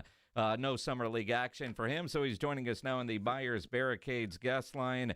What's more disappointing, Jeff? Matt Cameron leaving Pearl Jam, or you not going to Las Vegas for Summer League? Oh, it's the Matt Cameron leaving Pearl Jam because he's like important to the operation there, and I'm just a nobody. I've got Tom Orsborn who can just step right in. Well, he can. Tom Orsborn is actually the Matt Cameron of the group. Like I'm the Jack Irons that got replaced by Matt Cameron. Wow. That's what happened. There you go. Yeah. Well, what about a Bruzy? That's so long ago I barely remember. I mean, that's when we were children. You're not lying. I mean, honestly, we'll get into some Spurs, but that Pearl Jam news, that was honestly a little surprising. That took me aback a little bit. I'm like, really? It did, because you kind of think that it's one of these bands that's just going to keep their entire lineup. It's been the lineup for the last 27 years, the same drummer for 27 years. You think they would just carry that into retirement, but I guess not. It was surprising, but I did have this thought a lot of times, like these guys are in their 60s now, and like it's one thing to be the singer or the guitar player. The drum is hard. It's hard to drum for 3 hours in rock music when you're in your 60s. Like I watched that guy for years getting winded and thinking like I get winded like tying my shoe, So I think I would probably be like, man, I don't know if I can do this anymore. So I think. I mean, and that's a true statement. I know Taylor Hawkins, in a bunch of interviews before he passed, did talk about how much longer could he do it because of the intense drumming that a Foo Fighters show is. And, but obviously Cameron stepping away, immediately people start wondering, well, Pearl Jam doesn't have anything lined up. I wonder if he's joining the Foos. I think, I don't know. I think it just sounds like, I don't know. I'm not the Pearl Jam beat writer, right? But it sounds like, you are. He just wants to take a little bit of a break.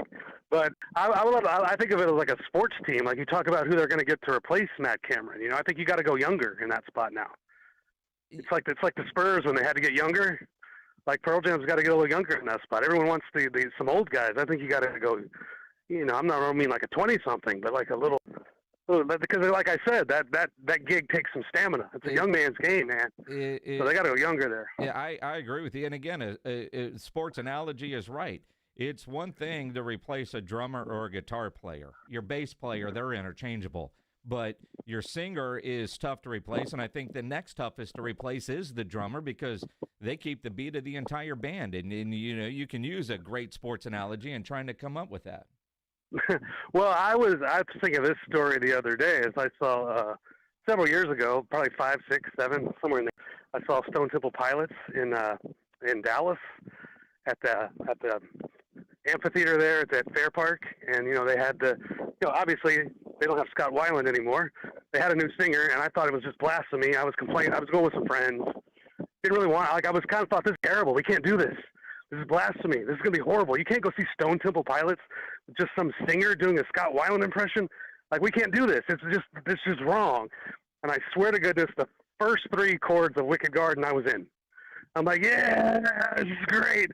And then I started thinking every band do that from our era.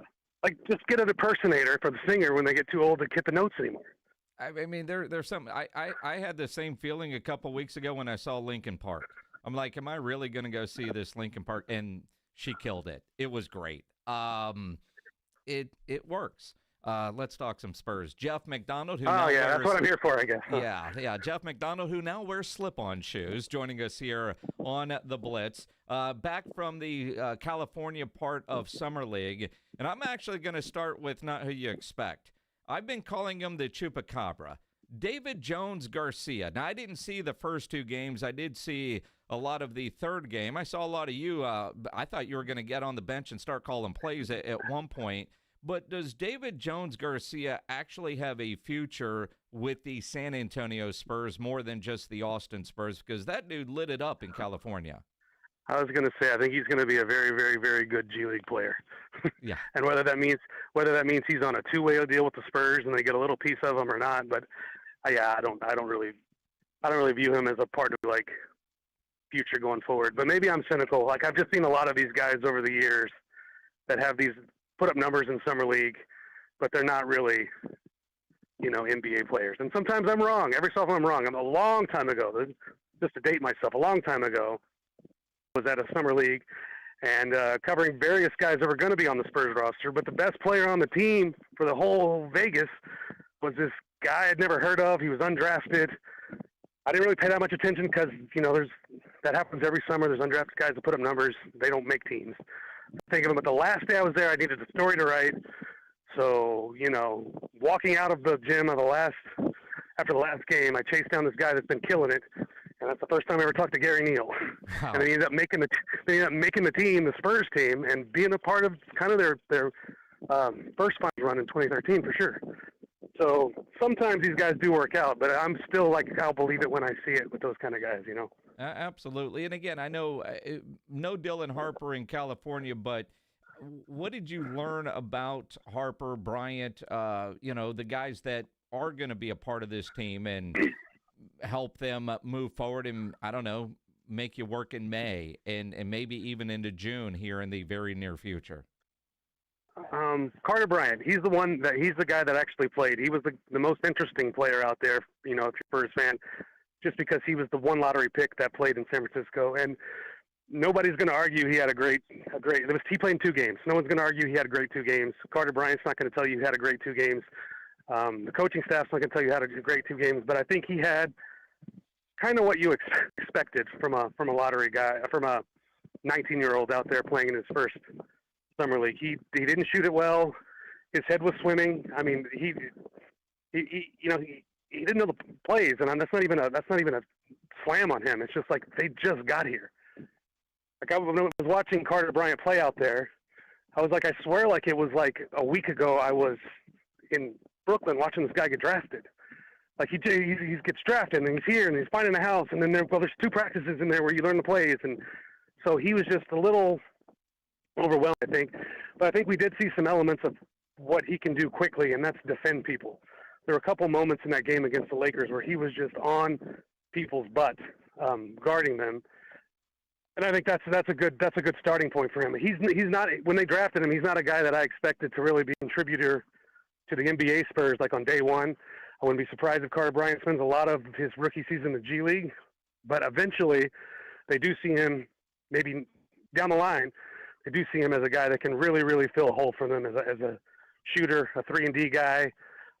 He's got a good-looking shot. It just has not gone in the 2 games that he played in California. So I think maybe some fans would watch those 2 games, terribly small sample size, and say, well, he's been a little disappointing.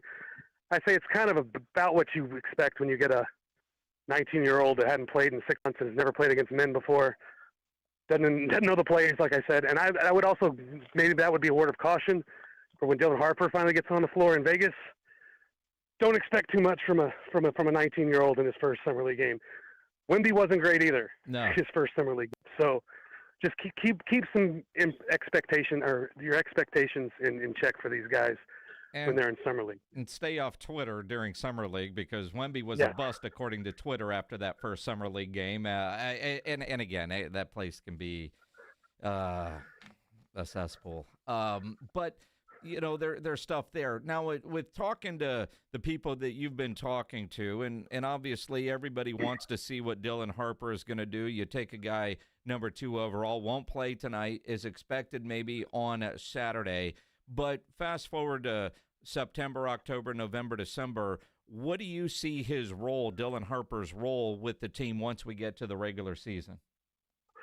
Like, he's going to get minutes, right? I think you're probably looking at a role similar to what Steph Castle had to start the season when the team had the full roster and everybody was healthy. Steph, they kind of brought him along. Steph played from day one, got minutes from day one, got significant minutes from day one, but they brought him along a little slowly off the bench. He was a bench guy. I think that's probably what you'll see from Harper to start. One thing I'll say about Dylan Harper, has not played a single second for the Spurs, but I think we've already learned a little bit about his character and his makeup just by watching him kind of on the bench and interacting with everybody at the Summer League in San Francisco. And, I don't want to make too big a deal of it, but, this is the number 2 overall pick. He comes to San Antonio. He's a 19-year-old kid, wants to play, loves to play, isn't playing because of a groin issue, has to just sit there and watch.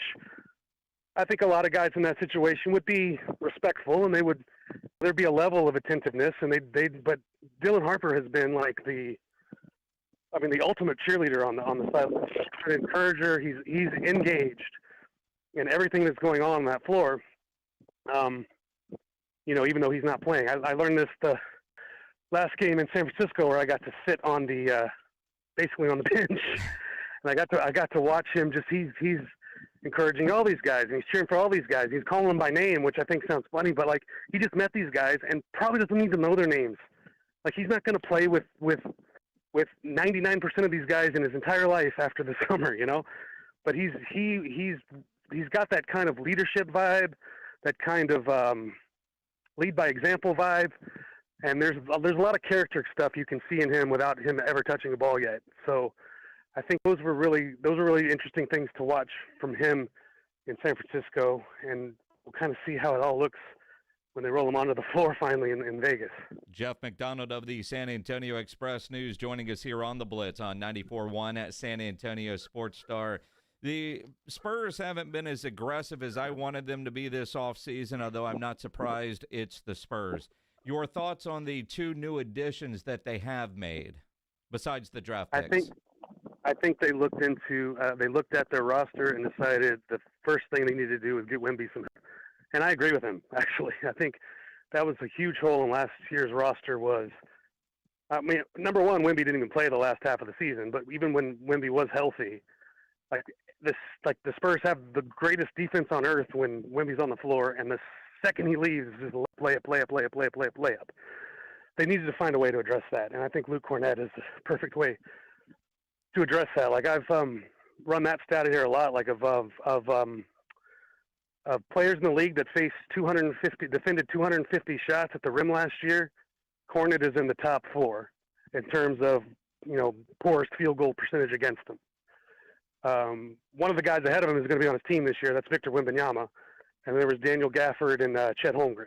So what you have is an elite rim defender coming off the bench. Basically, you have an elite rim defender backing up an elite rim defender, and that's going to be huge for the Spurs this year. There were so many games last year where they had it going, they were in the game, and then Victor comes out, and here comes a run, and now they can't get it back. And I think just having that little bit of stoppage is going to be great. And I think Kelly Olynyk is going to be helpful too. He's going to be more of like a spread the floor kind of big shooter off the rim. Can also defend a little bit.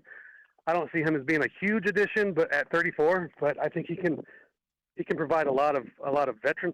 Again, you're losing Chris Paul, so a lot of veteran stuff kind of in the background you'll get with him. Obviously they have not addressed that need for like a dead-eye 40% three-point shooter, and they may not this summer. And that's okay if you're willing to accept that we're not competing for championships right this second. Maybe that's next summer's goal. Okay, we filled hole number 1, which is the backup big men, the front court. We've got depth there now. Maybe next summer or the trade deadline is where you look at, we need this guy that can make just a wide open three when he sees it. My archetype has been Luke Kennard, who they could not afford to sign this offseason, but a Luke Kennard type would be kind of what you're looking for next. And that might be Carter Bryant by this time next year. I don't know. But that's kind of where I'm looking at there. I'm still looking at this as a work in progress kind of roster, and they've made a lot of strides, and I would be surprised if they're not competing for a playoff spot next year. And that might sound disappointing to some fans. Just competing for a playoff spot? But I think that would be that's the next step. I think if you look at the West, just competing for a playoff spot is a pretty tall order. If they're in the East, I'd say a playoff team for sure. Like, don't make another move this offseason, and I'd put all my money on them making the playoffs in the East. The West is just a tougher beast right now. It really is, and I think maybe that's where me as a Spurs fan a little disappointed, because I thought last year when they made the move for De'Aaron Fox, when they did, that was the difference between being a play-in team and a playoff team, and obviously blood clots changed everything. But I look at the West has gotten better, and while the Spurs have gotten better, I just think that there's a bigger margin now than there was. Maybe a play-in team, but I couldn't say right now, I think this is a team that's in the top 6. So much depends on health for everybody. The Spurs, obviously, we saw it last year when Victor went out. It was just any hope of competing for anything was over. But there's a lot of older teams ahead of them in the West, and a team that you probably looks on paper right now as a team that you would shoe in for the playoffs. Like, there's going to be some Memphis-level injury to them, and they're not going to be in the hunt. So I agree with you that it looks like a tall hill to climb now, but it might not be as tall a hill to climb once we get into things. But I also think there's this element of just you're kind of letting the Oklahoma Cities of the world kind of fade. Like, there's no point in being the best you can be right now if you're the Spurs, because you're not going to get past Oklahoma City. Go trade for Kevin Durant, and you're still losing to Oklahoma City. I mean, you lose Kevin Durant, and you have no way to replace anything because you don't have assets. So there is a little bit of biding your time still going on that I know fans don't want to hear. They want to win everything right now, and I get it. But the Spurs are building this so far they're building it pretty well the right way. It's just going slower than fans would like. I don't think it's going slower than management anticipated. I think it's kind of right on schedule. But, yeah, I think there will be a time. Like if the Spurs were in we're just choose Durant as an example. If the Spurs were in the Rockets position where they won 52 games and were second in the West and feel like they're right there, yeah, that's when you push everything to the table and say, we'll take Kevin Durant for 2 years and see if we can make the push right now. But Spurs are they're still not there yet. They're still not to the point where we're one Kevin Durant away from playing in the finals. They're not there yet. Maybe next year they will be at this time, but not quite there yet, I don't think. And just being in the mix right now would be a vast improvement for this team. And I look at what, Luke was able to do in college as a three-point shooter. Olynyk can shoot the three. Do you think that Brian Wright and Mitch Johnson are saying, all right, we don't have that sniper, that Minix wants, but we can improve our three-point shooting with some of these guys? Even though Luke wasn't a three-point shooter in Boston, they didn't want him to, but you look at his college three-point shooting, and he was damn good at that. Olynyk can shoot it for a big man. Like, he's been around 40% before. Like, so you're right on the money there. The Cornette thing is interesting because he's basically the inverse of every big man in the league right now. They come in as normal big men, like a Brook Lopez. Comes in as a back-to-basket, beefy big man. And over time, he's taught that, you need to be able to shoot the three-pointer to survive in today's NBA. Cornette did the other way around, where he came in kind of a little bit of a shooter and now doesn't shoot him at all. He doesn't shoot him at all.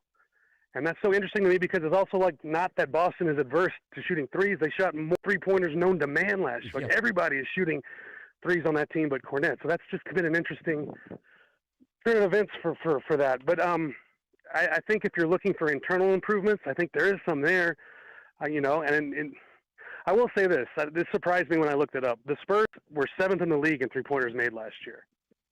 So they were making a bunch of threes last year. The percentage wasn't great. It's better than it has been in years past. They were up at, I think, 20th, so still bottom third, but almost in the middle third.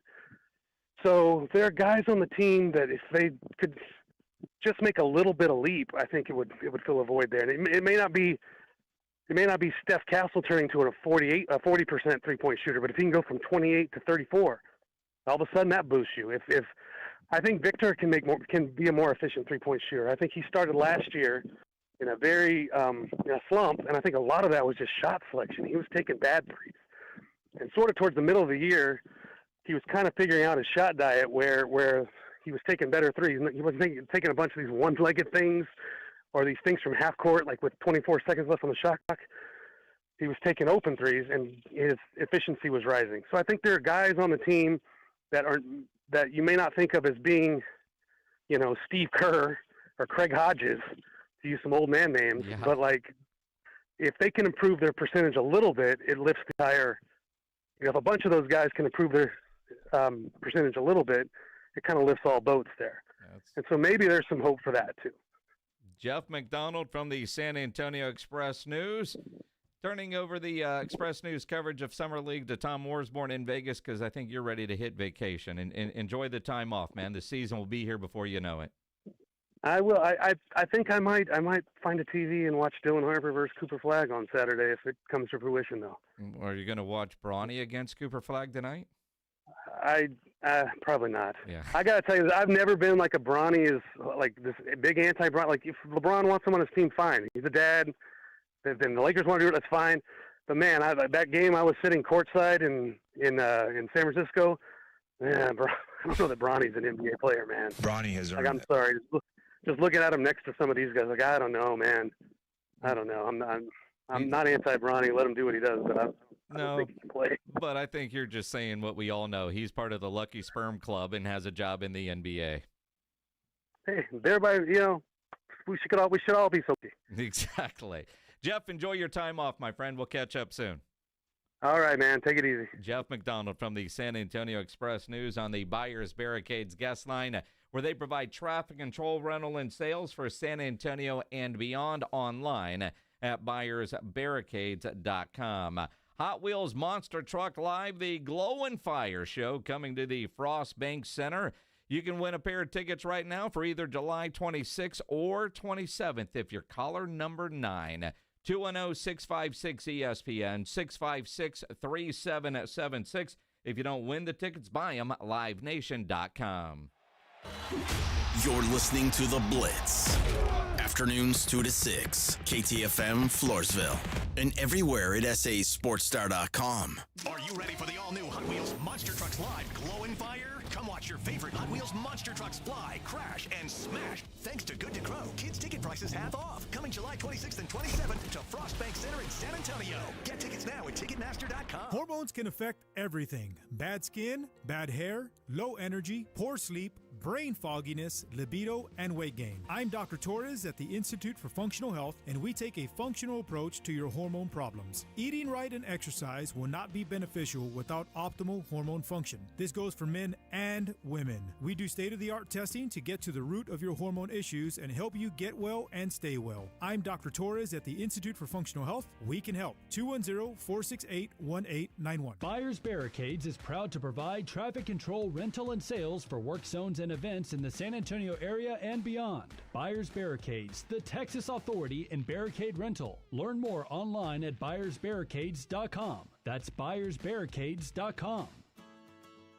When your business needs an electrician, for over 35 years, the family-owned Hill Electric has served San Antonio. Powered by relationships with dedicated estimators who analyze the issue, research cost-effective solutions, and clearly communicate the options without charging you a dime. A proven process that allows you to continue focusing on your unique purpose. Call Hill Electric at 210-404-9074. That's 404-9074. Or hill-electric.com. Calling all snack MVPs, it's time to huddle up with Southern Recipe Small Batch Pork Rinds, the low-carb, high-protein snack with a flavor-packed crunch. From sea salt and cracked black pepper to hot honey, sweet barbecue, and more, these bold bites are ready to tackle your crunch time cravings. Find your flavor playbook at H-E-B and make every bite count, because when it's crunch time, there's only one snack you need on your team: Southern Recipe Small Batch. The Gomez Law Firm has been San Antonio's trusted law firm for 50 years. We have Jose with the Gomez Law Firm here with us today. Jose, tell us about the cases you all specialize in. We do ride-sharing cases, we do 18-wheeler cases, work injuries. We will be happy to take a look at and see if we can help. If you or your family have been injured in an accident or hit by a company vehicle, you need to visit joegomezlaw.com. Call the Gomez Law Firm at 736-4040. When you're hiring, have you ever felt like you're missing out on meeting truly great candidates for your roles? It seems impossible to find them, but they have to be out there somewhere, right? Well, they're not hard to find when you know where to go, and that place is ZipRecruiter. And right now, you can try ZipRecruiter for free at ZipRecruiter.com/radio. ZipRecruiter helps 10 million people with their job search every day. And because these people are actively looking for jobs just like yours, it's easy to find the right person right away. In fact, 4 out of 5 employers who post on ZipRecruiter get a quality candidate within the first day. But if you're not using ZipRecruiter, you're missing out. So see what it's like when the impossible is easy. When you go to ZipRecruiter.com/radio right now to try ZipRecruiter for free.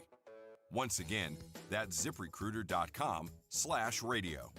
ZipRecruiter.com/radio. Never miss out on great candidates with ZipRecruiter. Join the Blitz live this Thursday at Lion and Rose at the Dominion for the Harley-Davidson Javelina Bike Night with food, drinks, vendors, and giveaways. That's this Thursday, starting at 2 at Lion and Rose Dominion, just off I-10 after the Dominion exit. It's Jason and Joe from the Blitz. Join us at Circa Las Vegas in August for the Circa Sports Ultimate Contest Weekend. The Blitz will be live at Circa August 21st and 22nd, and then we're staying for the weekend. Come to Vegas with us for the Ultimate Contest Weekend. Circa Survivor and Circa Million are back. Enter in Nevada, play from anywhere. So join the Blitz at Circa Las Vegas. Details and discounted rooms with promo code BLITZ available online at sasportstar.com.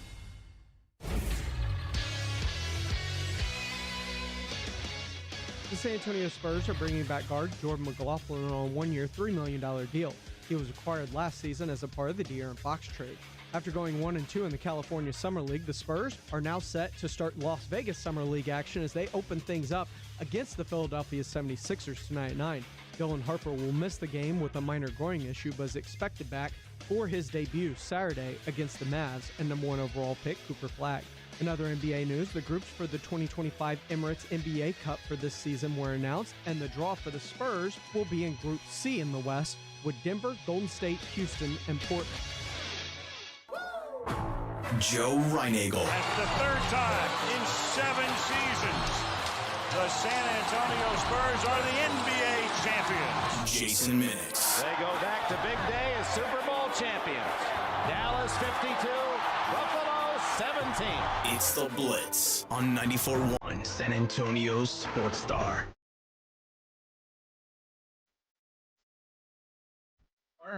Reinagel on vacation. I'm Jason Minix on a Thursday afternoon. Glad to have you along. So much to get into. If you're watching on YouTube, appreciate that. Subscribe to the San Antonio Sports Star YouTube channel. You can comment a lot in there as well.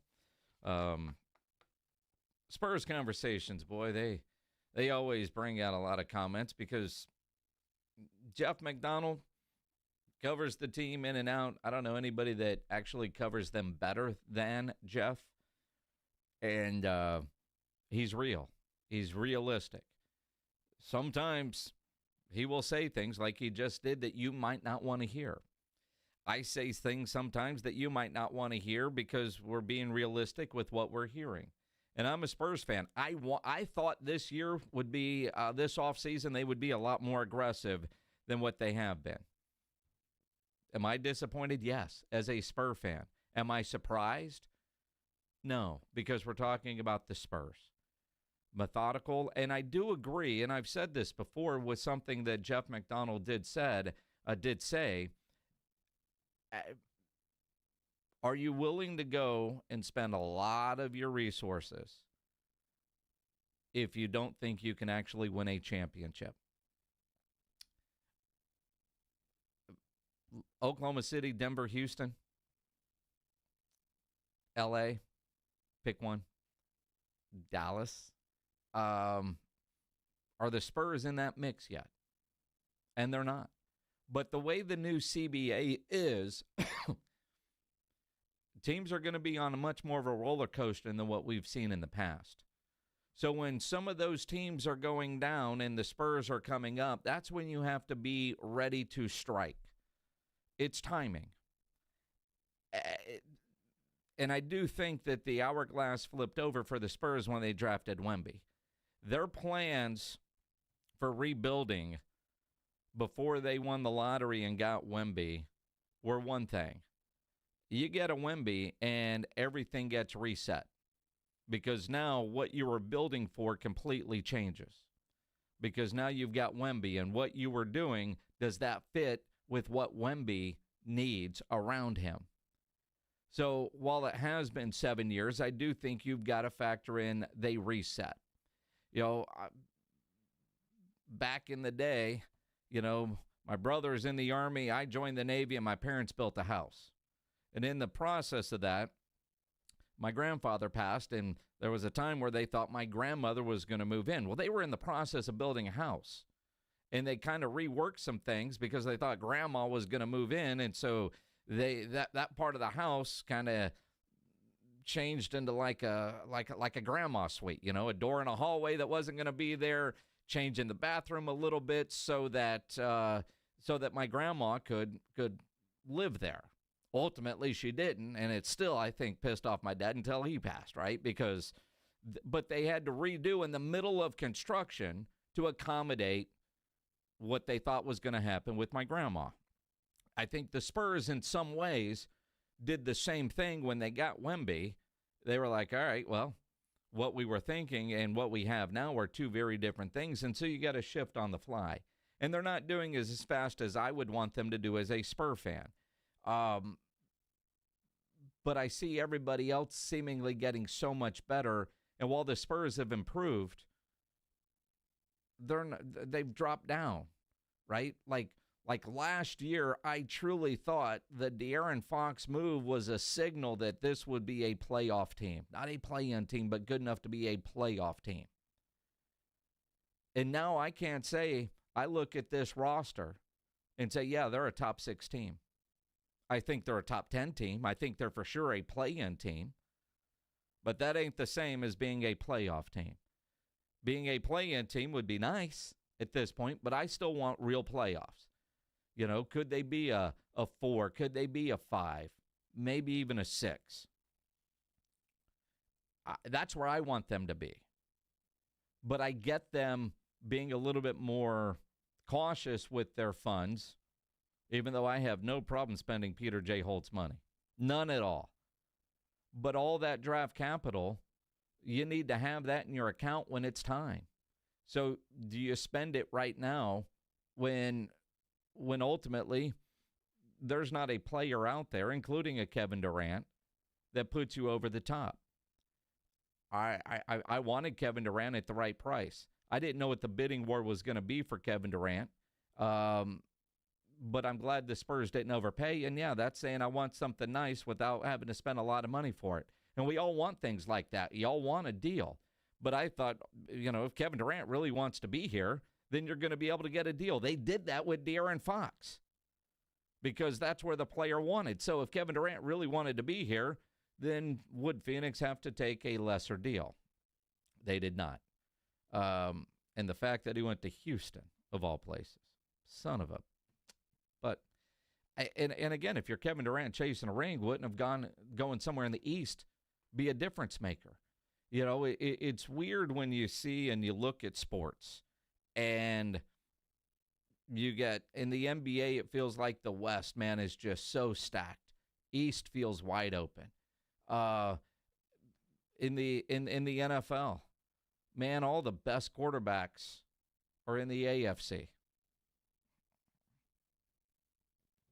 Pledge and I were talking about this earlier. Put together a top 10 list of NFC quarterbacks, and you'd laugh.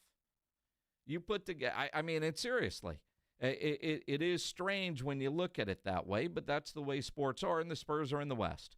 You can see some of that in Major League Baseball. You certainly see it in hockey. It's just the way it works out sometimes. They don't reshuffle every year, but, I mean, could you imagine in the NBA if they were to say, okay, the top 16 teams, no conference, you're in the playoffs? How many would be from the East? College football, you know, all the arguments about what playoff model are we going to go through? You know, the SEC and the Big Ten want 4 guarantees. They like that 4-4-2-2, not the 5+11, because they know they're going to get 4 teams in, and they should, at least as we sit right now and in the foreseeable future.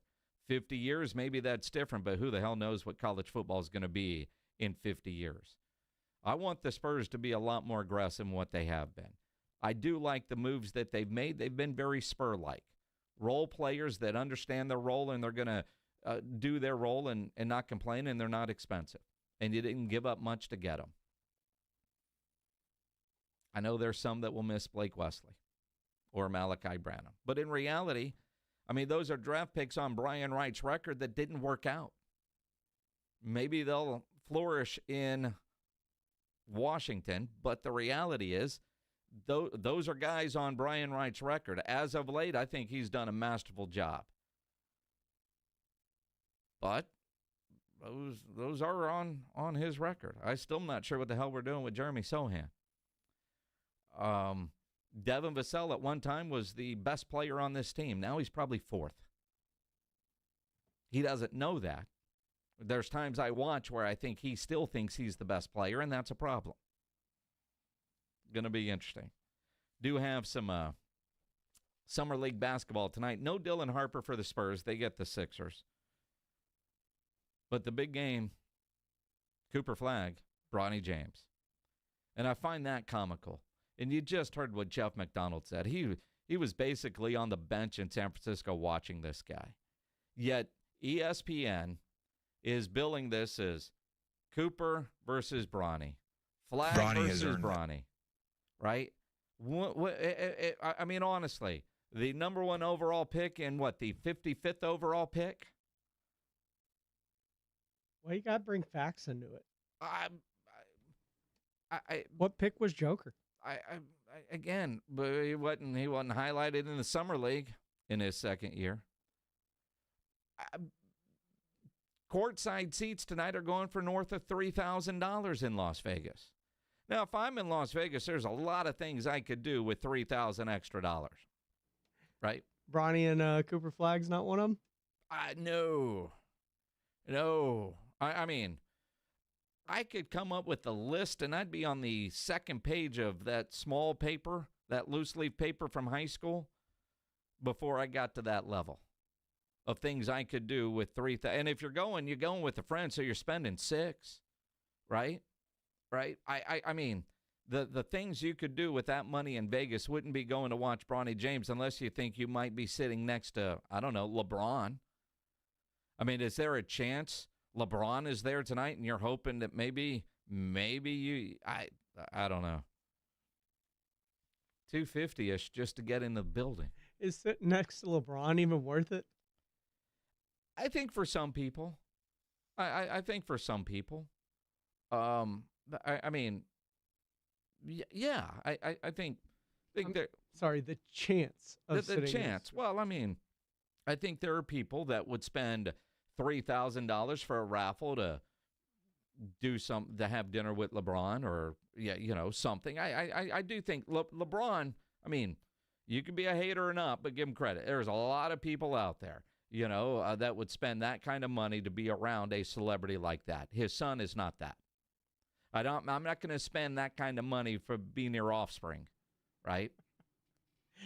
I can think of a lot better ways to spend money to sit next to somebody that's going to ignore me. Well, I mean, this is true, but I mean, there's, all these arenas have the club in the back with the alcohol, and you've got that kind of ticket, you got access. Maybe you have that rookie card that you've been trying to get signed for a long time, so this is your opportunity. That's a $3,000 investment. It's possible if he actually signed it, but I doubt it. Comical. But you know what? I'll probably watch tonight. More for Cooper Flagg than for Bronny, but the hype that's there. And look, I'm in the business. ESPN's trying to hype these games. They're trying to get eyes on there. I mean, hell, last week, I saw cornhole. At least we're getting summer league basketball. Please rephrase that. What? That's the game, is it not? It was on television.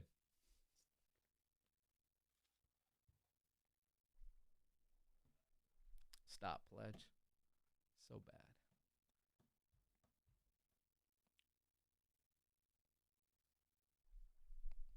It is what it is. Or I could finish watching Netflix. Quarterback on Netflix. I hear Jared Goff's wife's shiny. She is. We'll talk about it. Coming up here on the Blitz. On 94.1 San Antonio Sports Star. When you need an electrician, Hill Electric is available to you for both residential and commercial needs. I've used Hill Electric for a variety of projects at my house through the years. They do fantastic work and have for well over 3 decades. The family-owned Hill Electric has served San Antonio homes and businesses. Whatever your project is, Hill Electric has the right service at the right price. Never a service charge, always free estimates. So it costs you nothing to figure out what it will take to get a project done. Whether it's something at your office, something at the house, call Hill Electric, 210-404-9074, 404-9074, or online, hill-electric.com. 94.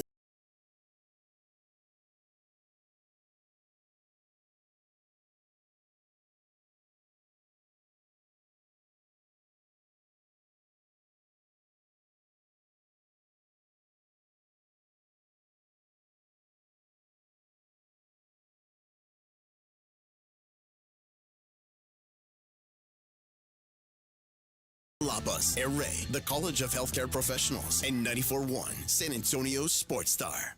What a perfect time to pull out the golf clubs and go play some golf. And the perfect place to do that is the Golf Club of Texas. They have done so many improvements to that golf course. It's unbelievable. It looks so much different. Look, if you haven't been out there in a while, you haven't been out there. Brand new golf cart paths all over the place. They've resodded the entire golf course. Plus, they have these zero-scape areas that just add beauty to what is already a beautiful piece of property. The Golf Club of Texas, not a private club. Sure seems like one, though. But they are open to the public 7 days a week and some of the best service you can imagine. Then there's the Tin Cup Bar and Grill, the absolute best food and drinks everywhere. Any kind of cocktail you can imagine, any kind of draft beer, cold beer, whatever you want, the Tin Cup Bar and Grill is your place to be. Golf Club of Texas, you know where it is, right there off Briggs Ranch Road off Highway 90. For dinner at the Tin Cup, around with your buddies, or your next tournament. Best rates always online at golfclubtexas.com. The Golf Club of Texas is the friendliest golf course in Texas. We're going to draw one name of a person that sold their car to GiveMeTheVin.com and give them $25,000. Wow. Give Me the Vin is giving away $25,000 in cash every month. Could you imagine being that person? Wouldn't that feel great? That would be awesome. Well, honey, you won. Yeah. Oh my God. Heather Krager of Dallas, Texas won $25,000 and Give Me the Vin's big cash giveaway. That's so cool. You could be next to get a little more, maybe a lot more. I guess that old Mercedes was worth more than I thought. No purchase necessary. For official rules, go to GiveMeTheVin.com. ZipRecruiter is the place. ZipRecruiter is the place for talented teachers, savvy software developers, and master mixologists. ZipRecruiter is the place where you meet all these people and more. That's because ZipRecruiter is the place for job seekers who are looking for new opportunities. In fact, ZipRecruiter helps 10 million people with their job search every day, so you can find the right candidates right away. Try ZipRecruiter for free at ZipRecruiter.com/free. That's ZipRecruiter.com/free. Prescriptions require an online consultation with a healthcare provider who will determine if appropriate. Restrictions apply. See website for details and important safety information. Price varies based on product and subscription plan. Hey guys, let's talk ED because millions of men experience it. But not everyone can access or afford treatments like Viagra. Hims can help. Through Hims.com, you can access a full range of treatment options for ED through a 100% online process. To start your free online visit and save up to 95%, go to Hims.com/joy. HIMS.com/JOY.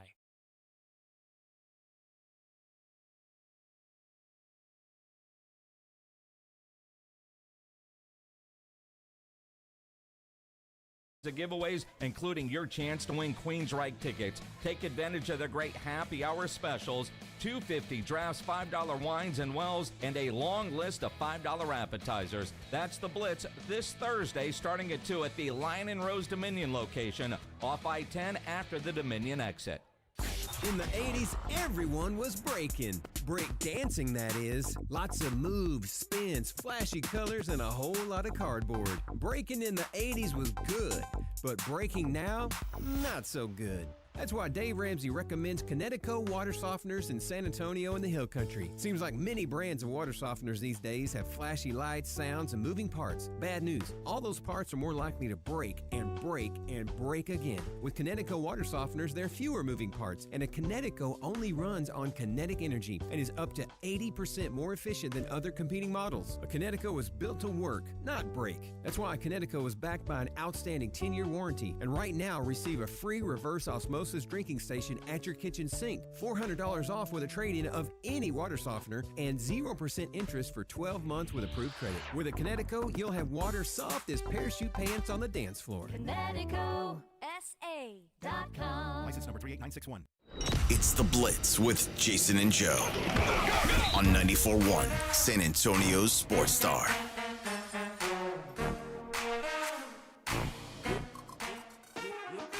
Monsters of Rock coming to the Aztec Theater July 19th, 9 days from today. We got a pair of tickets to go see Monsters of Rock, which includes a Van Halen tribute band called VHT, Judas X, a Judas Priest tribute, and Mob Rules, a Dio tribute. Again, July 19th at the Aztec Theater.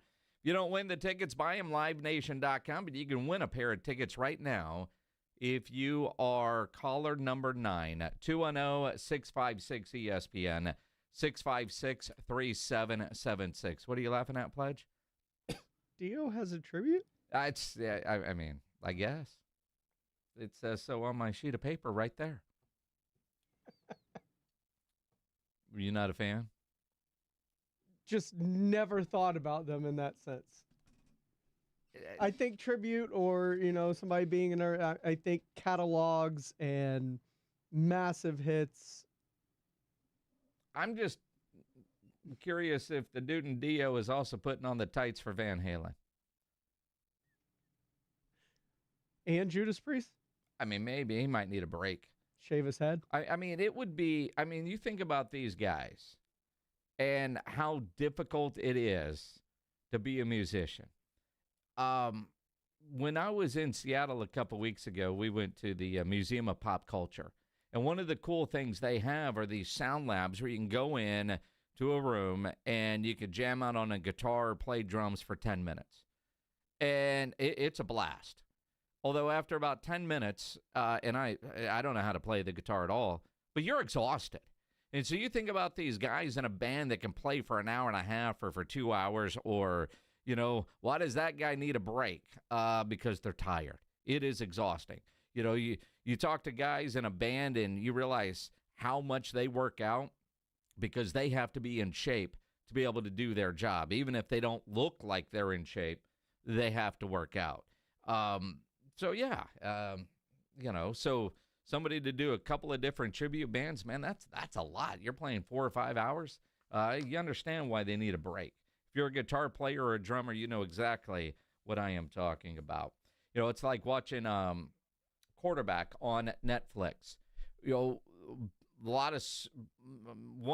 I started watching it the last night. I think I either have 2 or 3 episodes left, man. I've just put it on last night, and you know how Netflix, they roll through, and then they're like, you still watching? Well, yeah, let's keep going, because it's fascinating. But, Jared Goff and the workouts that he has, that he does at his house. But I'll tell you, if you're watching Netflix, if you haven't watched it yet, it is back, Quarterback is on Netflix.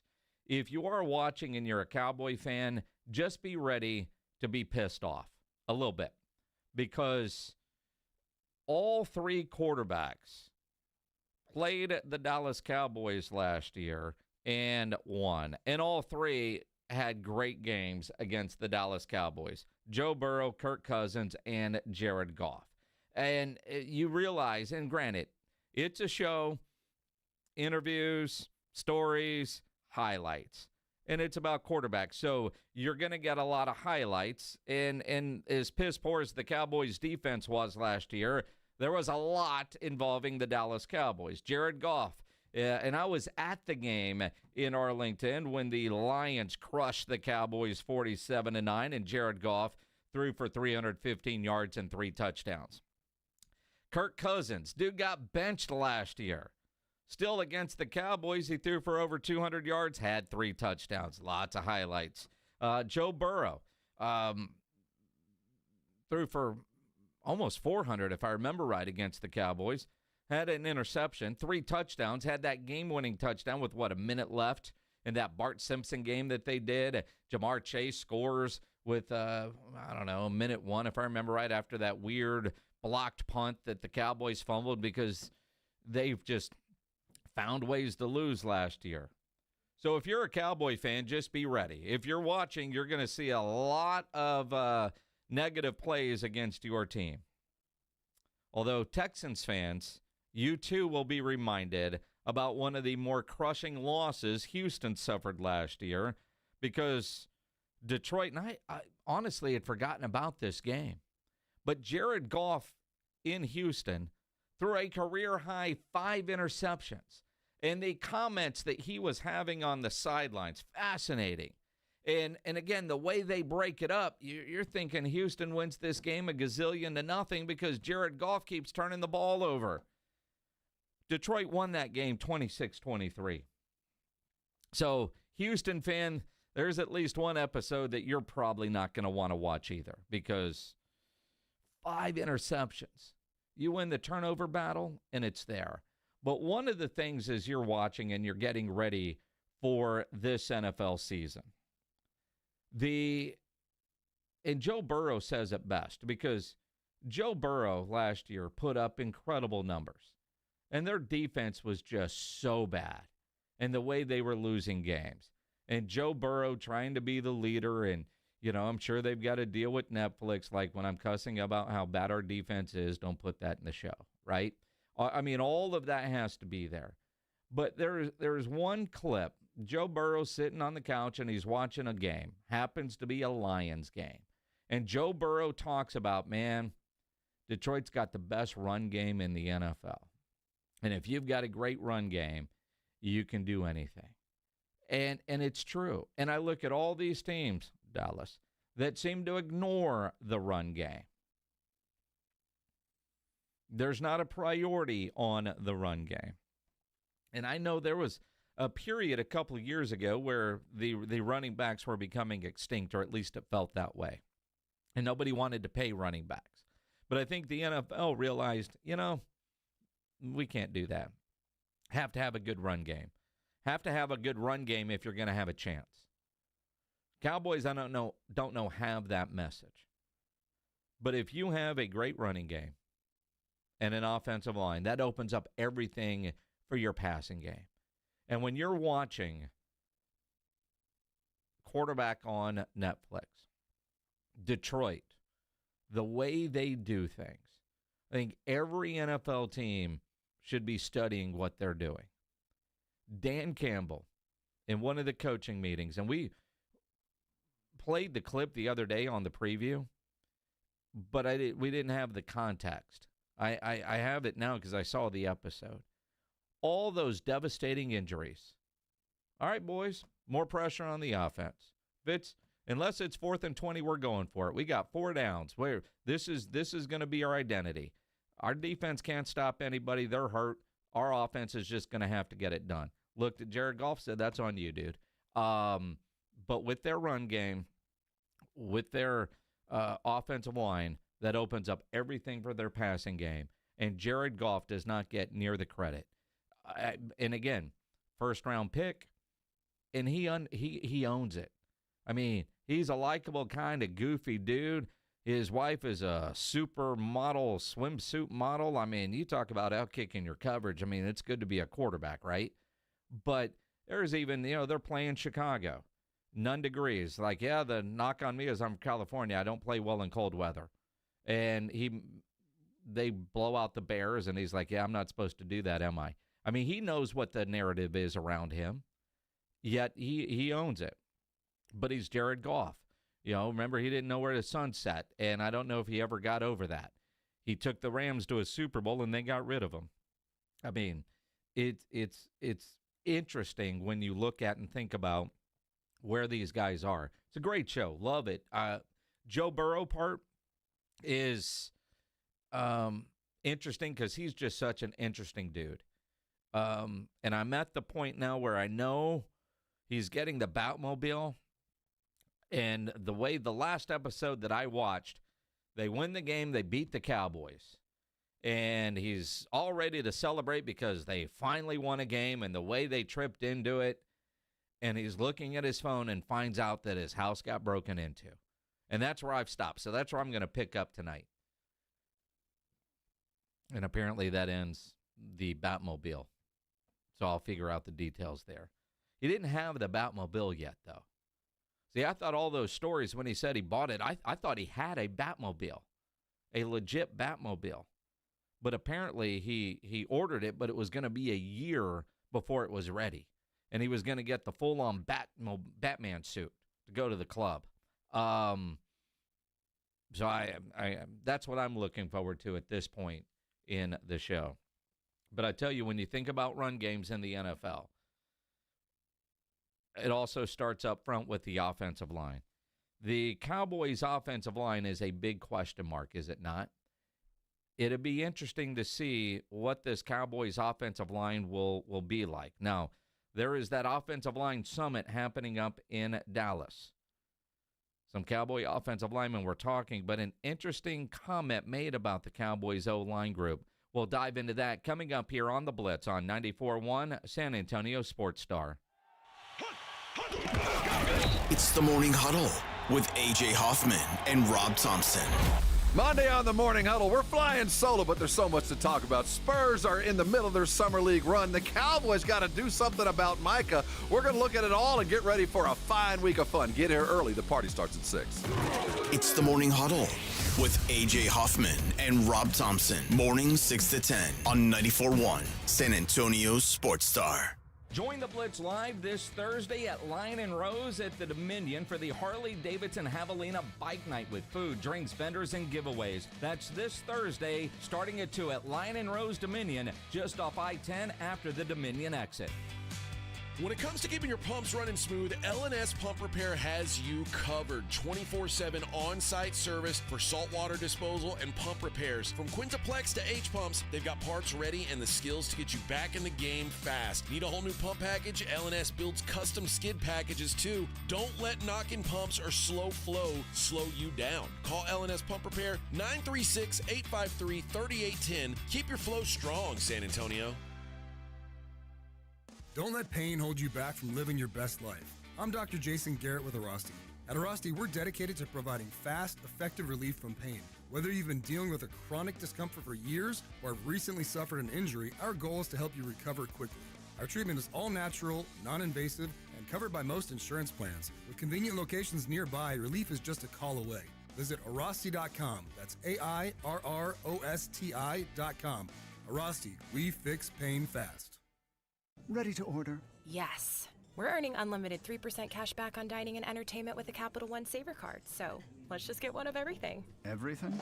Fire everything. The Capital One Saver card is at table 27, and they're earning unlimited 3% cash back. Yes, Chef! This is so nice. Had a feeling you'd want 3% cash back on dessert. Ooh, tiramisu. Earn unlimited 3% cash back on dining and entertainment with the Capital One Saver card. Capital One, what's in your wallet? Terms apply. See CapitalOne.com for details.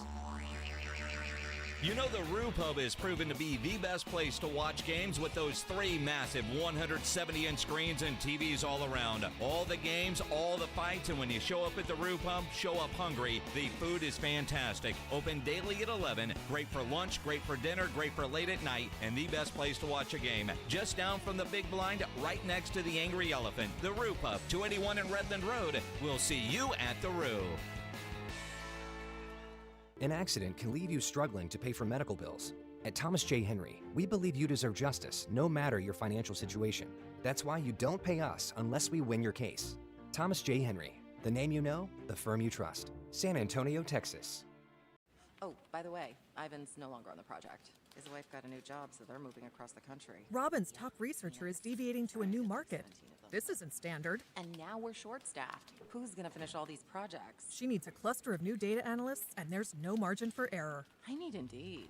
Indeed you do. Put our matching platform to work so you can spend less time searching and more time connecting with talented candidates. Visit Indeed.com/credit and get $75 towards your first sponsored job. Terms and conditions apply. Are you ready for the all-new Hot Wheels Monster Trucks Live Glow and Fire? Come watch your favorite Hot Wheels Monster Trucks fly, crash, and smash. Thanks to Good to Grow, kids' ticket prices half off. Coming July 26th and 27th to Frost Bank Center in San Antonio. Get tickets now at Ticketmaster.com.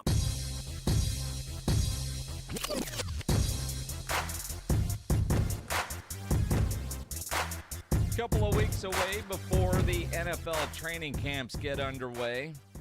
All the off-season work. See, ESPN.com today did grades on every team's off-season moves. Let's talk about it here on the Blitz on 94.1 San Antonio Sports Star. Joe Reinagel on vacation. I'm Jason Minix. Cannot wait to get to Oxnard, California for our AA Best Bail Bonds Dallas Cowboys training camp coverage. Check into the Jim Beam Beach House on the 26th of this month. Now, Saturday, the Chargers actually start their training camp. They're in the Hall of Fame game. Everybody else, I know the Cowboys get to California on the 22nd. They've got a couple of days before, of all that light stuff. We go out for our coverage when the pads go on. So we'll land and check into the Jim Beam Beach House on Saturday the 26th. First padded practice is on the 27th. And then we're live from the tennis courts there in Oxnard. The Morning Huddle boys at 4 a.m. California time And then Joe and I get to work noon to 6. Or noon to 4. Beautiful. You're off in time for happy hour. Well, that's it. I mean, there's a reason that Jim Beam sponsors us. They understand. So it'll be good times out there. But the questions about the Cowboys offseason, we'll get a look at and talk about, have they done enough? How are the guys looking? And it's that's why we go. You see things, you talk to people, and it's different when you're there, right? There's a reason everybody goes. Now, I look at this Cowboys offseason, and I think they've had a solid offseason. If I were to give it a letter grade, I would say a B. Although ESPN.com today, they disagree. They give the Cowboys a C. Part of that is, I don't know, the way they hired Brian Schottenheimer.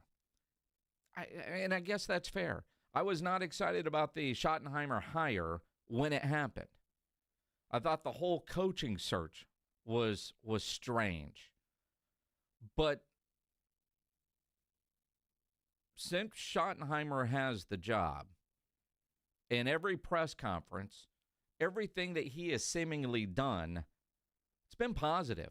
My concern when they hired him, one, nobody was knocking down that dude's door to hire him. And again, that's, not a knock, that's a reality. But he was a part of the McCarthy staff. He was a non-play calling offensive coordinator. Now, we know his history,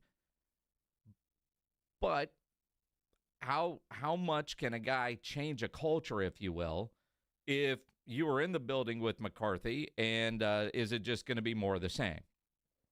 But he has completely changed the attitude and the energy in that building. You can hear it from him, but you hear it from people that are in the building, whether it's players or staff members. It's seemingly more than just lip service. You can tell when guys are genuine and when they're just talking, and it seems genuine. Now, all of that said, it's still July. Guy has not coached a regular season game yet, and you look at the schedule. When's he going to get his first game ball for his first win as a head coach? But he still has to win. But right now, where I was down on the hire initially, I get how he won Jerry and Steven over in the room. And maybe they knew that when they decided they were going to hire Brian Schottenheimer when they moved on from Mike McCarthy. You always look at coaching changes. If I'm firing a guy, I expect to have somebody in that next seat that is better. I look at what the New York Knicks did, and does anybody think that Mike Brown is an upgrade over Tibbs? Is it even is it lateral? You could argue that. With Schottenheimer, it felt like it was, what? But now you wonder, with big names that could have been, what would they be doing? That's just one part of it. What about the roster management? The move for Pickens is huge.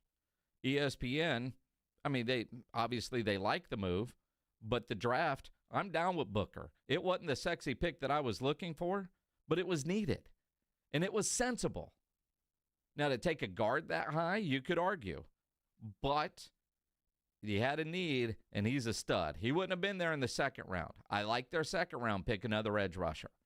I thought the Cowboys had a good draft. I wanted them to address running back sooner than they did, but I'm not mad at Jaden Blue. But Jaden Blue isn't going to come in and be a bell cow running back right away, at least not his rookie year. So there's a lot of, you better hope and pray that Javonte Williams works out. And that's where ESPN dings the Cowboys. You could have kept Rico. Now, granted, not like anybody was overpaying for Rico. He went to Carolina for $3 million to be a backup. But Javonte Williams has to get back to the expectation of where he was before injury. Miles Sanders, same, right? And so there are questions there. And then you look at the offensive line. What I find interesting when you think about the offensive line group.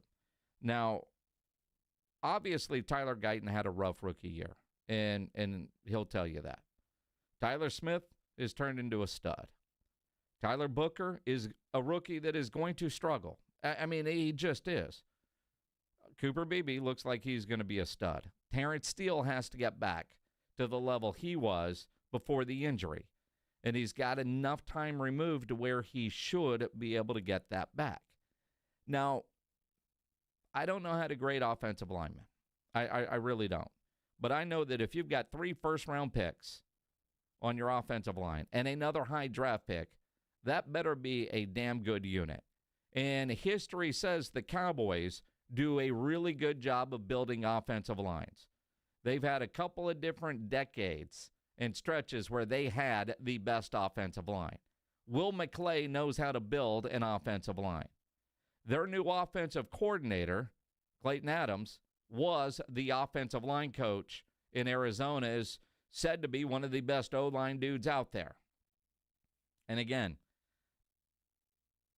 technique-wise, offensive linemen, I'm the same way. Are you getting a lot of holding penalties? Are you helping up the quarterback because I watched somebody blow past you and sack the quarterback? That's how I know if you're good or bad.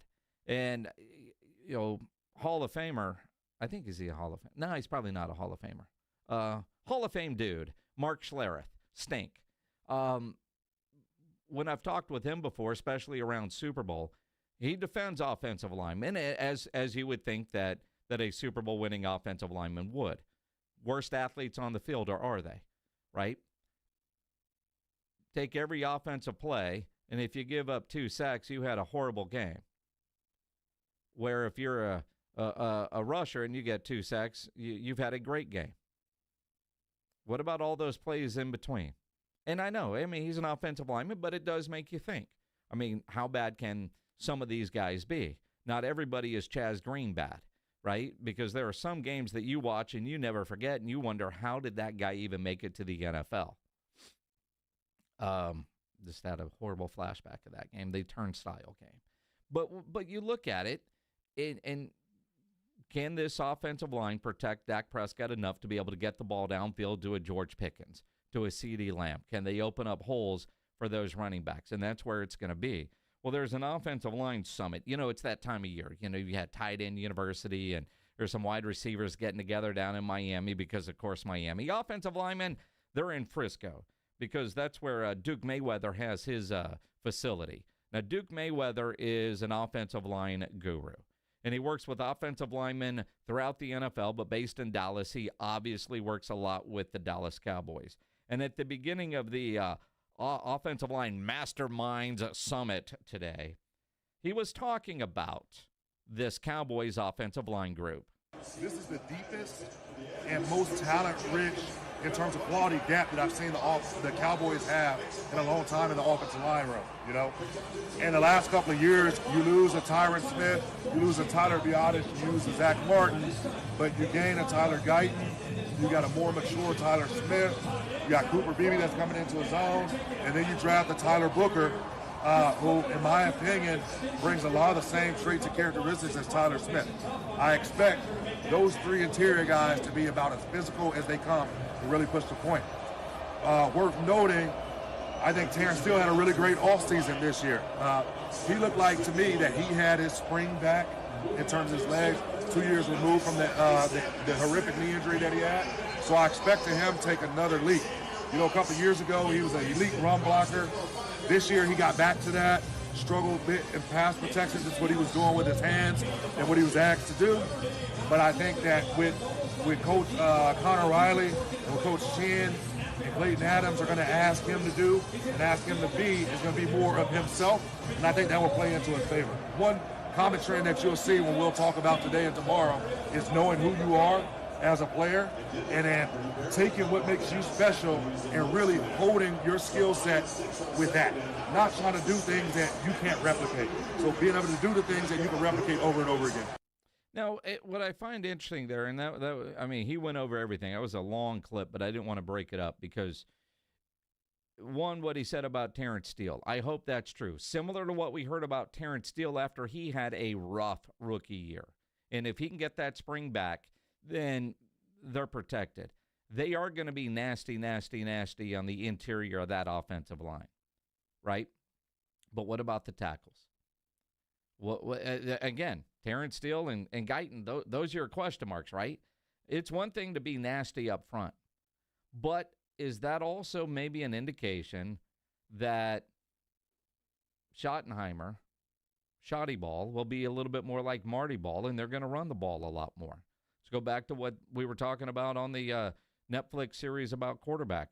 Joe Burrow talking about having a run game that sets everything up. But do the Cowboys have the running backs to be able to do that? They hope they do, but that's putting a lot of pressure on a guy coming off of injury that did not have a great year last year. Jaden Blue is a rookie. Can he get in there and do that? But if Brian Schottenheimer is truly run first like his dad, and that remains to be seen. We got to see how this dude is going to call games. But you go back, when was the last time he was a play caller? When Seattle was having all that success, when Russell Wilson was a rookie, and they had a guy like Marshawn Lynch. Problem is, there's not a Marshawn Lynch on this Cowboys depth chart when it comes to running backs. There's not. It will be interesting. And Tyler Booker will make mistakes. One thing that Tyler Booker did say at the summit today, because which guard spot is he going to play? Big-time dude from Alabama, big-time SEC ball, but he used to play both left and right guard as a freshman for Nick Saban. It's been a lot of fun. You just got to think a little bit more, but at the same time, it makes your technique better because you're a lot more cognizant of what you're doing while you're doing it. And then it's not too hard because my freshman year at Bama, there will be every game that I play my freshman year, I'll do 2 drives at left guard and 2 drives at right guard. So shout out to Coach Saban and Coach Wolf for getting me ready for the NFL. And that's where it is. I think that guy, I know he'll struggle some because he's a rookie. It's the NFL. There is that jump, but they are relying on him. And, dude, when you're a high first-round pick, expectations are going to be high. Think about what Tyler Smith was his rookie year and what he has developed into. And he even said today, there's more room to grow. I think I can get better, in every facet. And that's something I try to stress every offseason and every season is just being the best version of myself I can be. What can I do to make myself that much better at run blocking, pass blocking? What can I do in the film room to make myself that much better at play diagnosis, diagnose how people are going to move and how people react to certain situations. So I think, as Zach told me best before he retired, he said always be an ascending player, and that's something that truly I'm trying to exemplify. I just want to get better. I want to stay having that attitude that, I need to get better. You got to prove yourself every day. You're accountable to that. So that's something I believe. So, yeah. And again, if all those guys are playing better, that's going to help with Tyler Guyton. And if Guyton's year 2 is like Tyler Smith's, then he'll be okay. Maybe better than okay. And maybe that's going to be enough. Still a lot of questions on the defensive side. But again, those guys are healthy, and they weren't last year. That will help. If they run the ball and control the clock, that's going to help that defense. And those are all questions that we'll get to answer when we get to Oxnard. And one of the other interesting things, the Cowboys in the city of Oxnard apparently have extended out their agreement. Yay. Personally, yay. But also, I'm curious what the fan attendance is going to be like in Oxnard. Last year was just weird. And the Dallas Morning News, in reporting in the extension, the numbers that were released from last year's attendance, and it's gone way down as I'm quickly looking it up.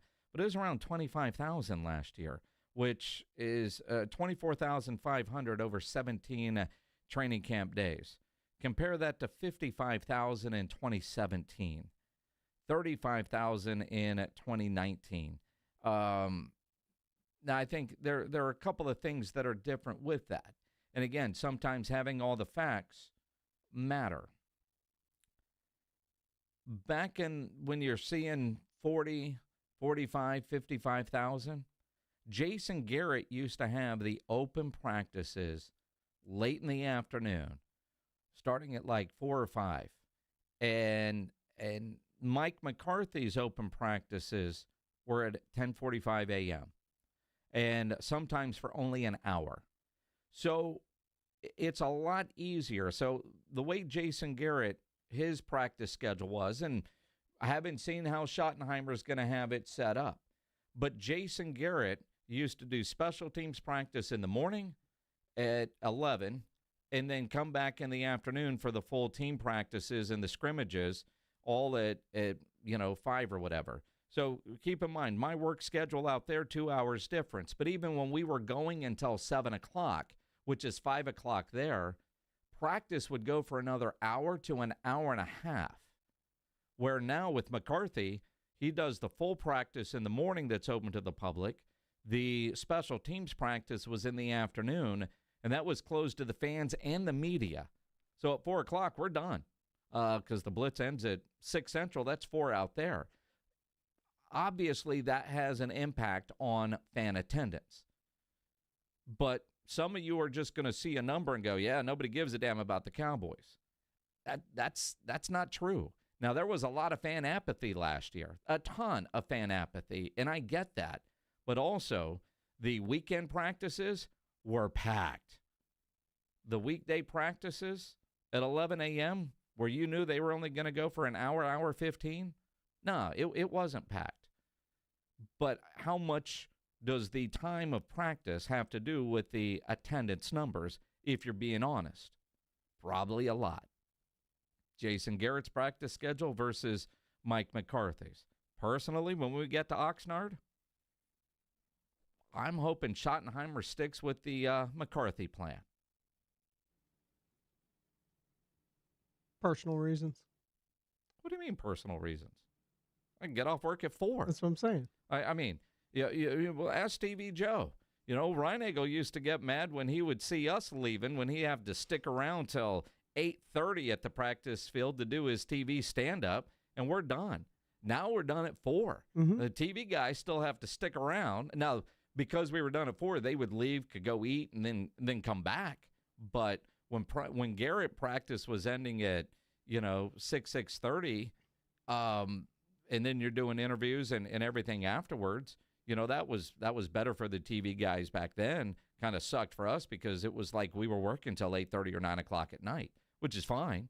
Just, making things up. But when you see those numbers, that's not mentioned in the Dallas Morning News article. And also just knowing the layout of how to get in there, the difficulty, the parking around that area. Why would I subject myself to all of that for an hour to where it may take me an hour to get in if it's busy? Dude, even on the light practice days, there is a line. No, I get that. There's a line of cars down the road that are waiting for them to open up the parking lot, and they open it up early enough for everybody to get in there. It's Jerry World, man. It's the flea market. You got all these different activities, sponsor activations, and the fan shop before practice starts. So you still make a full day of it, even if you're only getting an hour, and you're going to get in if you plan accordingly. But I do think the practice times, not the hassle or anything else, is what kept people away. Now, last year, you're right, it was down. But even you look at every year McCarthy was the coach, the attendance numbers weren't the same as when Jason Garrett was the coach. Yeah. And to me, it's times. It's convenient. You wonder, all these people, what do they do for a living? Now, you talk to some of them, they take vacation days. I'm going to put in some PTO to go watch the Cowboys. The other thing that they did sometimes, and we talked about this last year, is where's all the people? Well, they put in more stands and more VIP level elevated stands that have like food and covers on them, and then the open stands out there where you're in the direct sun. Why wouldn't you go over there? So, I mean, yes, the numbers were down. Yes, there was apathy, but have a full picture before you say, man, what are you doing? I'm not saying nobody cares. I'm just saying the fact that it's only an hour and that it's earlier in the day, that would definitely affect my plans for the day of trying to get out there, especially knowing that's why people didn't go. That's what exactly it's like what to I'm get saying. in there. People, I mean, you've been there. I mean, but you were there with Garrett. Yeah. I mean, it's quite it's easier and more convenient because it really is what's best for me. Again, we'll be out there in a couple of weeks. 16 days. Not that I'm counting down or anything. No. Not at all. We'll talk some Texans coming up. John McClain will join us at 5:15. Deion had some interesting things to say yesterday at Big 12 Media Days. We'll dive into that next here on The Blitz on 94.1 San Antonio Sports Star. KTFM Floresville. This is 94.1 San Antonio Sports Star. Your home for The Blitz. 2 to 6 on YouTube and always at sasportstar.com. If you need to hire, it seems like the whole process can be exhausting. You search resumes, wait for the right candidates to apply, set up initial interviews. It's a lot of time and work. Well, what if you could meet with qualified candidates for your job the very next day? Now you can with Zip Intro from ZipRecruiter. And right now, you can try it for free at ZipRecruiter.com/radio. Zip Intro is super easy to use. You simply pick a time, and it does all the work of finding and scheduling qualified candidates for you. Then you can choose who you want to talk to and meet with great people on back-to-back video calls as soon as the next day. Best of all, you save time and energy. Try Zip Intro for free right now at this exclusive web address, ZipRecruiter.com/radio. Zip Intro. Post jobs today, talk to qualified candidates tomorrow. Once again, go to ZipRecruiter.com/radio to try it for free. That's ZipRecruiter.com/radio. Circa Million and Circa Survivor are back with a massive $21 million in guaranteed prizes. Circa Million. Pick 5 games against the spread each week. 126 ways to win with $6 million guaranteed. Circa Survivor, 1 pick a week, no point spread. Last the longest to win it all. $15 million guaranteed.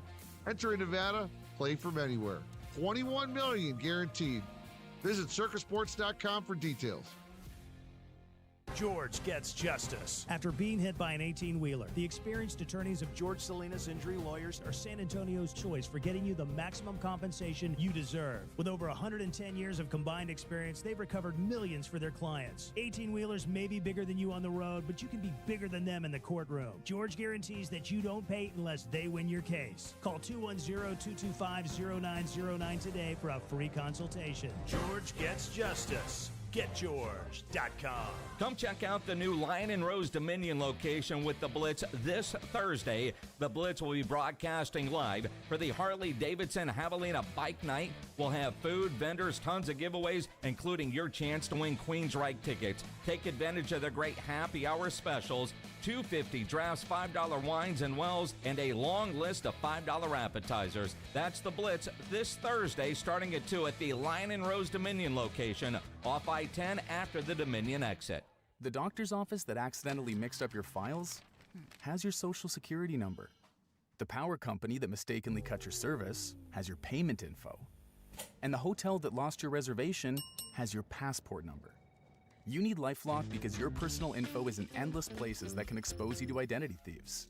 LifeLock monitors hundreds of millions of data points every second. If your identity is stolen, we'll fix it, guaranteed or your money back. Save up to 40% with promo code NEWS at LifeLock.com. Terms apply. When you've got real work to do, Metal Supermarkets will help you get it done fast. With a huge variety of metals in stock, we can help no matter what job comes your way. And all it takes is a few clicks. We make buying metal online easy so you can spend less time shopping and more time getting things done. Metal Supermarkets, the convenience stores for metal. Place an order online today at metalsupermarkets.com. Hi, Dr. Damaso Oliva Jr. here, candidate for Rayfail 77. I invite you to join us for the 170 Grander Poker Tournament on Saturday, August 2nd. Proudly sponsored by Thomas J. Henry and benefiting the Rayfail 77 Scholarship Fund. We're putting $170,000 on the table, and it could be yours. The top women's and men's finishers each win $50,000. Register now at TexasHold'emSA.com.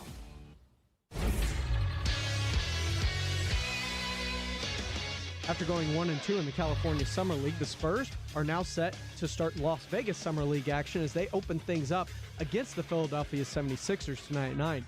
Dylan Harper will miss the game with a minor groin issue, but is expected back for his debut Saturday against the Mavs and number 1 overall pick Cooper Flagg. In other Spurs news, they're bringing back guard Jordan McLaughlin on a one-year, $3 million deal. He was acquired last season as a part of the De'Aaron Fox trade. Finally, in Major League Baseball, Astros third baseman Isaac Paredes was named an All-Star reserve, replacing Guardians' Jose Ramirez for the upcoming MLB All-Star game on Tuesday in Atlanta. SportsCenter is brought to you by Buyers Barricades, the Texas authority in barricade rental. BuyersBarricades.com. Joe Reinagel. That's the third time in 7 seasons the San Antonio Spurs are the NBA champions. Jason Minix. They go back to big day as Super Bowl champions. Dallas 52, Buffalo 17. It's the Blitz on 94.1 San Antonio's Sports Star. It is the Blitz here on 94.1 San Antonio Sports Star. If you're watching on YouTube, appreciate that. Make sure you subscribe to the San Antonio Sports Star YouTube channel. Hit the thumbs up button while you're there. You can comment, argue, disagree, agree. Some people are having their own conversation in there in the chat right now. It's a community. Be a part of it. Reinagel is still on vacation. He'll be back on Monday. I'm Jason Minix. Glad to have you along here on a Thursday afternoon. You want to be a part of the show? Easy to do. On Twitter, at Jason Minix. As mentioned, comment on the YouTube channel. Or you can do it the old-fashioned way. Dial us up, 210-656-ESPN, 656-3776. And those are the numbers to dial right now if you want to win some Queensryche tickets. We got a pair of tickets to give away for their show coming up December 13th at the Aztec Theater. You got plenty of time to plan. If you don't win the tickets, get them livenation.com. Queensryche, December 13th. So let's go caller 13. 210-656-ESPN, 656-3776. You know, Big 12 Media wrapping up their, or Big 12, the Big 12 wrapping up their media days yesterday. And they held theirs earlier than everybody else because they need the attention. They want the attention. They know they don't want to share the spotlight. They also want to get their messaging out sooner rather than later. They are pushing the 5+11 model when it comes to the playoff. And that's understandable. If you're the Big 12, the 5+11 model makes sense. And even their commissioner said it might not be the best for us in the short term, but in the long run, that is. The Atlantic Coast Conference is also pushing the 5+11 model, because the big boys at the table, the SEC and the Big Ten, want the 4+4+2+2 plus the at-larges. And if the Big 12 were to say, yeah, that makes sense, that's saying that we're not as good of a conference as the SEC. And I get that, or the Big Ten. If you're curious, the 5+11 is the automatic qualifiers go to the conference champions of the Power Four and the highest-rated group of conference. The 4+4 is 4 from the Big 10, 4 from the SEC, 2 from the Big 12, 2 from the ACC. And so I could see where the Big 12 wouldn't want to say, yeah, you're right. Although sometimes reality is going to slap you in the face. But if you know you're only going to have 4, and again, expanding the 16, which I'm against anyway, it's too much.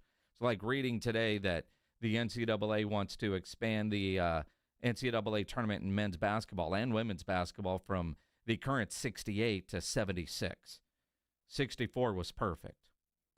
64 might have been too many, but I digress. But so I get the Big 12 wanting to promote and get that out there and try to get more people on board and see if they could sway the winds, if you will, when it comes to what is the best for college football. And that's the biggest question. Every conference commissioner and every coach in a conference is doing what is in their best interest, what is in the best interest of the sport. Now, to me, 16 teams in a playoff is too much. I can argue when it was 4 that 5 or 6 get screwed. You could argue that when it's 8 that 9 or 10 get screwed. Because generally every year you've got 4, 5, 6, 8 teams that have a legitimate shot at winning a national champion. Is anybody going to argue on a sports talk radio show that the 17th or 18th team, man, they got robbed, they should have been in, if they got in, they would have had a chance? No, nobody's going to argue that. And it does water down a little bit of the regular season. Now, I like that one loss doesn't end everything. 2 losses probably should. If you're a 2-loss team, are you really a national championship caliber team when it comes to college football? But ultimately, I think that argument, and you look at it, you sit there and you say, all right, I don't want them to take the regular season of college football and turn it into what we have in college basketball. And the other aspect that you heard a lot of during the Big 12 Media Days, and I do think it's a precursor for every other conference media days coming up. Playoff expansion, what do we think is best? NIL dollars. NIL dollars are real. Even Deion Sanders yesterday said, you know what we need? We need a salary cap. I wish it was a cap. You know, like the top of the line player makes this, and if you're not that type of guy, you know you're not going to make that. That's what the NFL does. So the problem is you got a guy that's not that darn good, but he could go to another school and they give him $500,000, and you can't compete with that. That don't make sense. And you're talking about equality, not equality, like equal. I guess equality. And all you have to do is look at the playoffs and see what those teams spent. And you understand darn near why they're in the playoffs. Mm-hmm. It's kind of hard to compete with somebody who's giving $25-30 million to a darn freshman class. Right. It's crazy. We're not complaining because all these coaches up here can coach their butts off and give them the right opportunity with the right players and play here and there, you'll be there. But it's what's going on right now don't make sense. And we want to say stuff, but we're trying to be professional. But you're going to see the same teams darn near at the end and with somebody who sneaks up in there. But the team that pays the most is going to be there in the end. Now, Deion didn't say any of that when he got to Colorado and Shedeur and Shiloh and Travis Hunter were making a ton of money. But now he knows he doesn't have the same money as everybody else in the Big 12. And he certainly doesn't have the money that Joey McGuire has at Texas Tech. Joey got some money. Joey, where you at, baby? Spending that money. I love it. I love it.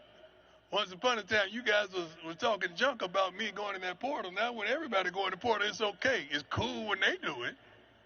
But it's a problem when I do it. Ain't that a rap song? First of all, let's get this straight. I love me some Joey McGuire. And one of the best coaches in our conference. I've seen him excel from high school all the way to where he is now, and he's a winner. And I absolutely love it. And you know I love him because he's a man of standard. We played there last year, and we was getting bombarded by them tortillas. I don't know how to say it. Somebody said tortillas. We was getting bombarded by that. And Joey grabbed the microphone and told him to stop throwing at us, or it's going to be some consequences. And I love that. And I love Joey. Joey, I know you're out there, baby. I love you, man. I appreciate you. Can you send, a few of those dollars to us so we can get some of those players too? Or send them some tortillas. I mean, clearly, Deion has lived in Dallas long enough to know what a tortilla is. Although it is an indictment on breakfast tacos in North Texas, I suppose. And I think the other thing that you're going to hear a lot of coaches talking about, and Deion Sanders did yesterday, is in today's world, how do you coach these guys that are making all this kind of money? That is a real thing that they've got to look at. And as Deion said, that is going to be one heck of a balancing act. Well, the thing about it, these guys know I did it. It is different when you're coaching and they know you were once there. It is different when they know not only you were a coach, but you're also a parent. So you can speak to the parents, you can speak to the coaches, you can speak to the kids on a certain level because you wore all three hats. And it's easy to have communication. Like I told the story about Jordan called me about getting his hair braided. I mean, me and my kids on the team, we talk about everything. I love these young men, and I just don't want them to be professional athletes, man. I want them to be professionals, and that's the thing. But there's accountability. and there's a want, and there's need. I didn't make it to where I made it if I didn't work. And every once in a while, I remind them of how much work was put in to be that type of guy. Going to be interesting to see. And again, I think you'll hear a lot of that through all the different conference media days that are in the next couple of weeks. Let's talk some Texans football. John McClain, the general, joins us next here on the Blitz on 94.1 San Antonio Sports Star. The Morning Huddle. It's tennis elbow. If it's on the inside of your elbows, it's golfer's elbow. It's where those forearm muscles insert into your elbow, and for whatever reason, everybody will get it at some point. But Rob doesn't work out, and he has well, I do certain things. Yeah, well, I was trying to get it out. Oh, you are left-handed. Never mind. The Morning Huddle with AJ and Rob. Weekday mornings 6 to 10. 94.1 San Antonio Sports Star. Let me tell you about my good friends at Stevens Roofing. Love Stevens Roofing, family-owned company, local company, and they're absolutely the best in the business. And you know as well as I do, we've had a lot of storms lately, haven't we, here in San Antonio? Also in the Hill Country, Fredericksburg, Castroville, they have been all over the place. And if you think your roof has been damaged by some of these storms, the best thing you can do is call Stevens Roofing and Solar at 210-785-0994. They'll send a crew out to inspect your roof, no obligation, and absolutely free. And they'll let you know if anything's wrong with it, any repairs that are needed, or they'll tell you that nothing's wrong and you're good to go. Either way, Stevens Roofing is the number you need to call. Remember it always for all your roofing needs. 210-785-0994. Stevens Roofing and Solar, the absolute best in the business. 210-785-0994. Vacation mode? Check. Don't forget your furry friend. Bluebonnet Bunkin' Biscuit in Selma offers daycare, boarding, grooming, and more. Discounts for military teachers and first responders. Bluebonnet Bunkin' Biscuit, where pets play, stay, and feel at home. Hi, my name is Jason Thompson. I'm an attorney here in San Antonio where I've practiced for more than 30 years. And San Antonio has really grown since I started practicing law. The risk of injury in a car crash today is greater than it's ever been because every day we're forced to share our roads with 80,000-pound 18-wheelers and some truly dangerous drivers. If you or a family member is injured in a car crash, know this. The insurance companies are mobilized against you. They have highly trained adjusters and a long roster of attorneys with one job: pay as little as possible. Their techniques are extensive, and I believe you have zero chance of obtaining a fair recovery on your own. If you're involved in a car crash, you need to hire an attorney as soon as possible after the collision and before you speak to the insurance company's adjusters. Now, I do not have a comic book nickname. I do not call myself the Law Eagle, the Tiger Lawyer, the Law Chupacabra. I think the practice of law needs to be taken more seriously. If you've been injured, call me, Jason Thompson, for a free consultation. My number is 210-900-0400. That's 210-900-0400, or my website, alawyerforus.com. You know the Roo Pub is proven to be the best place to watch games with those 3 massive 170-inch screens and TVs all around. All the games, all the fights, and when you show up at the Roo Pub, show up hungry. The food is fantastic. Open daily at 11. Great for lunch, great for dinner, great for late at night, and the best place to watch a game. Just down from the big blind, right next to the Angry Elephant. The Roo Pub, 281 in Redland Road. We'll see you at the Roo. Some people just know they could save hundreds on car insurance by checking Allstate first. Like, you know to check you have your phone first, before the cab pulls away. Hey, thanks, man. No, wait, my phone! Come back! It's my boarding pass, credit cards, phone numbers, my life! Come back! Checking first is smart. So check Allstate first for a quote that could save you hundreds. You're in good hands with Allstate. Savings vary. Subject to terms, conditions, and availability. Allstate Fire and Casualty Insurance Company and Affiliates, Northbrook, Illinois. Are you ready for the all-new Hot Wheels Monster Trucks Live Glowing Fire? Come watch your favorite Hot Wheels Monster Trucks fly, crash, and smash. Thanks to Good to Grow, kids' ticket prices half off. Coming July 26th and 27th to Frost Bank Center in San Antonio. Get tickets now at Ticketmaster.com. Hear that? That's what having fewer hot flashes and night sweats can sound like. Veoza is the #1 prescribed hormone-free treatment FDA approved for moderate to severe vasomotor symptoms, also known as hot flashes and night sweats, due to menopause. Veoza can cause serious side effects, including liver problems. Your doctor will do blood tests before and during treatment. Stop Veoza and call your doctor if you have symptoms of liver problems, such as feeling more tired than usual, decreased appetite, nausea, vomiting, itching, yellowing of the eyes or skin, pale stool, dark urine, or stomach pain. Don't use Veoza if you have cirrhosis, severe kidney problems, kidney failure, or take CYP1A2 inhibitors. Ask your doctor about Veoza. To learn more, call 1-866-239-1637 or go to Veoza.com. That's VEOZAH.com.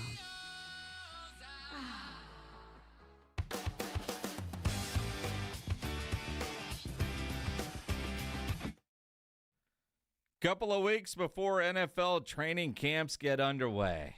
It's soon. It is the Blitz here on 94.1 San Antonio Sports Star. Joe Reinagel on vacation. I'm Jason Minix. The General, John McClain, joining us now on the Buyers Barricades guest line. John, it's that time of year in the month of July where list this and, this, all these. So ESPN today does grades on everybody's off season, and they give the Houston Texans a B+. Yeah. Is that, the thing that they had in there, that if the worst thing you can find about a team is trading a sixth-round pick for a backup guard to provide depth, then you're not reaching very hard. And B+ is fine with me, but their whole key, Jason, they got a Super Bowl caliber defense led by their pass rush. They got depth in the defensive line, depth at linebacker. Could have the best secondary in the league, depth in the secondary, but everything's about the offensive line and new receivers, because I was just reading a thing when I was waiting for you guys to call that was talking about the slump Stroud went through last year. And I'm like, okay, shouldn't you mention that he played behind one of the worst lines? He was the most pressured quarterback in the league, the most pressured, with at least one guy being defeated at the snap. And so Patrick Mahomes didn't look too good under pressure in the Super Bowl. And he lost Nico Collins for 5 games. And he lost Stephon Diggs for 8.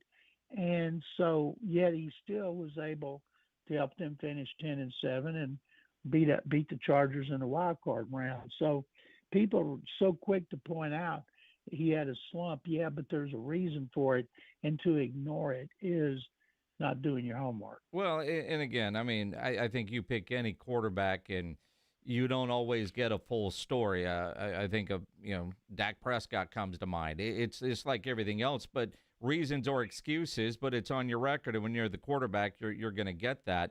But trading away a Laramie Tunsil and trying to upgrade that offensive line, John, is something that they have to do better. But, I saw a tweet earlier, an interview that John Mechie did with Texans radio, and talking about how the offense will look under their new offensive coordinator, Nick Caley. Was there anything you learned during the OTAs and mini camps that you could see, or stuff that you've heard about how they are going to improve offensively? Well, the first way they need to improve is their offensive line. They don't have, and picking up stunts. They acted like they'd never seen one. And the coach they have, Cole Popovich, was the backup coach. He was with the Patriots for 10 years. He learned under Dante Scarnecchia, one of the all-time best. And the players have been praising the heck out of him. And they never praised the heck out of the previous one, Chris Strasser, who was fired after last season. And I thought it's very interesting. You don't see the line. They can't put on pads. They can't hit anybody. I see people here, oh, man, Will Anderson just blew by the offensive tackle. Well, the offensive tackle can't touch him. He can't hit him. He doesn't have on pads. He should blow by him. And we're not going to know that until they put on pads. And, let me ask you a question. Every week I go to Gallery Furniture, Mattress Max, place of business, and we record a weekly video about Houston sports. And they have, he has 375 people there at any one time. And of the salespeople, probably half of them are diehard Cowboy fans. Mm-hmm. So every time I walk in, they want to know the latest that I know about the Cowboys. And they asked me this week, if Dak stays healthy, what do you think they can do? I said, well, what did they do the last time he was healthy for a full season? They won 12 games. I said, I think the Cowboys are going to compete for a wild card berth if he stays healthy. And we all think, he'll get Parsons signed to a largest deal for a defensive player in history. And I think that they will compete for a wild card berth. Philadelphia's not going to win the division because what's it been, 21 years? That means Washington should win the division and the Cowboys and Eagles competing for a wild card berth. Do you think if Dak stays healthy, that is reasonable? I do. And again, I look at Vegas right now. When you look around the projected win totals, you either see 7.5 or 8.5. And if Dak is healthy, they're a 10-win team. 10 wins doesn't even guarantee you the playoffs. Now, I will say they're still probably the third best team in the NFC East, but will Washington take a step back? Will there be a bit of a sophomore slump for Jaden Daniels, kind of like what we saw with C.J. Stroud? But I think if healthy, the Cowboys can be a competitive team. George Pickens is a difference maker, and he's going to have the best quarterback he's ever played with. And, for Dak Prescott, I mean, it's hard to say who would be better, Amari Cooper and CeeDee Lamb or CeeDee and George Pickens. But, I think potentially the best receiving core Dak has had when you add in Jake Ferguson at tight end if he has a rebound year. But to me, it's the offensive line and the running game. The running game can't be worse than it's been, but can it be enough? And on the defensive side, even though Zimmer took a lot of heat last year, if you're looking at the full real picture, they were, 4 or 5 deep on the depth chart with their edge rushers when you look at all the injuries they were dealing with. So if there's some health on that side of the ball, the defense should be better.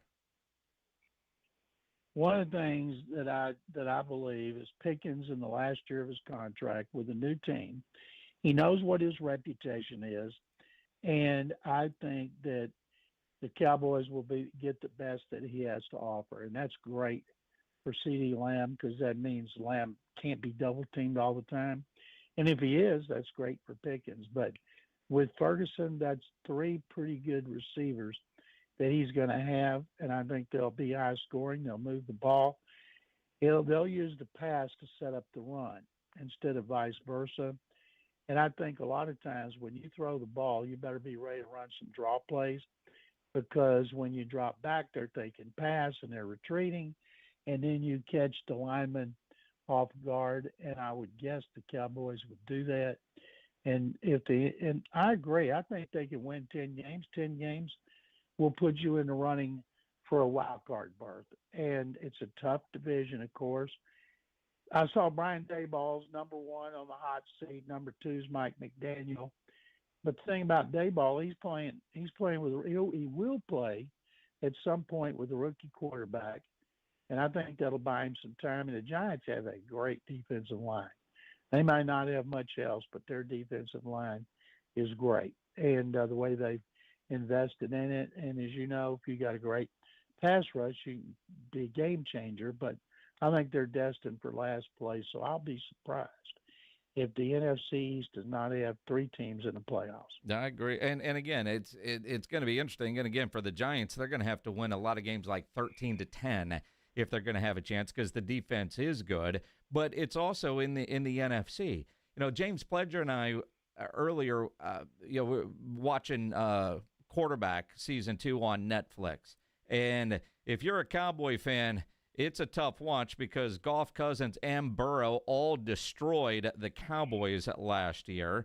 And this morning, I was watching one of the TV shows, and they said Jaden Daniels, they were talking about the best quarterbacks in the NFC, and one of the dudes actually picked Jaden Daniels, which I laughed at. But then we started to put together a list. Try to come up with a list of your top 10 NFC quarterbacks. All the quarterback talent is in the AFC. It is, and that's why Daniels, I've seen him picked as high as number 2 in the NFC. I wouldn't pick him over Jalen Hurts because Hurts has been to 2 Super Bowls. He also is a good runner, but the difference, he scores touchdowns, and he gets them when they do the tush push, and I think he's an underrated passer, and they've built so many weapons around him. But I'm really interested in what the Cowboys are going to do. By the way, Pettis Norman died, and I remember watching Pettis Norman when I grew up, and I'll never forget, I think it was Jack Buck who was doing a game and kept calling him Norman Pettis. And I'll never forget that. When I was a kid, and I always liked him, and that was a loss, 86 years old. And Pettis Norman did great after his career. Cowboys had a lot of guys. Chuck Howley did great off the field, made a fortune. Pettis Norman made a fortune. So it was a sad time for all us old Cowboy fans to see him die. But, man, he lived a great life. That he did, and well said. And you look at it, and you're right. A lot of Cowboy. There's something about that star in your helmet that allows you to make money after football. Ask Roger Staubach and the gazillions that he has made in real estate and so many others that are there. John McClain joining us here on the Blitz. You mentioned your weekly show with Mattress Mac, which has got to be a lot of fun because he's just such a character. It is. Yep. How's he feeling about the Astros right now? They go and they sweep the Dodgers. They crush them. They're playing great, and then they have this disastrous 3-game set with Cleveland off today before they get the Texas Rangers tomorrow night. I believe that, and I've watched the Astros since the first pitch of the first game in '62. The 3 series where they had against the 3 National League leaders, and they were 8-1. Swept the Dodgers in L.A. for the first time since 2008. Finally were moved up in all the rankings, number 2 behind the Tigers. And then they come back against the Guardians, 10 consecutive losses, and they come in here and they beat them up and they humiliate them.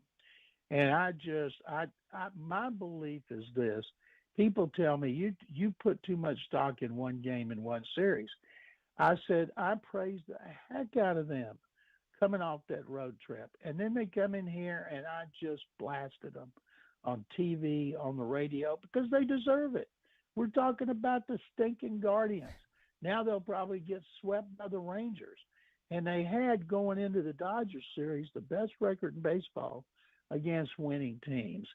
And I told James when we were talking ahead of time, I would trade. If you'd asked me before the Guardians series, if I said, would you be in for the Astros to lose 3 in a row to the Guardians and win 3 in a row from the Rangers? I said, absolutely I would. Now, I hate the Dodgers more than the Rangers, but it's close. And if they stink it up against the Rangers and limp into the All-Star break with 5 losses in 6 games or 6 consecutive losses, boy, the Mariners and Rangers, they're going to smell blood. They are, and again, it's right there. It's just like they were playing so well, and what happened? And, knowing Mattress Mac, it was probably a rough week for him. He's got to sell some more mattresses to cover the losses because that felt like a safe bet. It's the Guardians coming in. This is easy money. Before the season, he did a sell by $4,000 worth of furniture, and if the Astros win 10 in a row, you get it free. He asked me what I thought about it. I said, no way this team's winning 10 in a row. But then he did another one on winning the division because it started the season. Not many people thought they were going to win the division. On May 23rd, they were 1 game over 500, and they just lost another starter, Ronel Blanco, to Tommy John surgery. So he decided to do another one on winning division. And then all of a sudden, they turned it around and started winning. So people flocked to Gallery Furniture to buy furniture. So they had a chance to get it free. And they were feeling pretty good over the weekend. And more people went out. And now they're thinking, oh, not so much. But that's the thing about baseball. As you know, Jason, it can be a seesaw, a roller coaster. There's still 6.5 games up on the Mariners. The division's not very good again. And but if they could start getting some players back in the middle of August and September, they would be in so much better shape. Jake Myers, before the season, if you told me Jake Myers was out of the lineup and everybody was crying like crazy. I'd be, why? Jake Myers, he's a 200 hitter. Now he's a 300 hitter, and he comes back to go in against the Guardians, and then he re-injures his calf in pregame warm-ups. It has to be helped off. That kind of summarized the futility of the Astros this season with their injuries, but they're still winning, and they're 6.5 games ahead of the Mariners. The great John McClain. Make sure you follow him on Twitter at McClain_on_NFL. John, enjoy your weekend. We'll talk to you next Thursday. Same to you, Jason. I look forward to it. Appreciate it. John McClain on the Buyers Barricades guest line, where they provide traffic control, rental, and sales for San Antonio and beyond.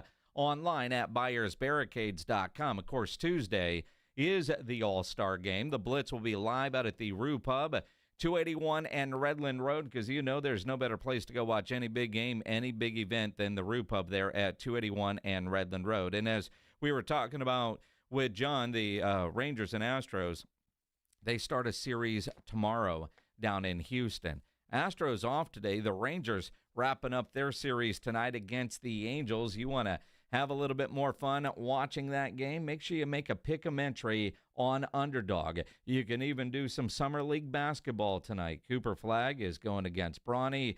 Spurs in action tonight with no Dylan Harper, but still a lot of fun to build a pick-em entry. Adds excitement to watching the game. Underdog is one of the leading sports apps out there.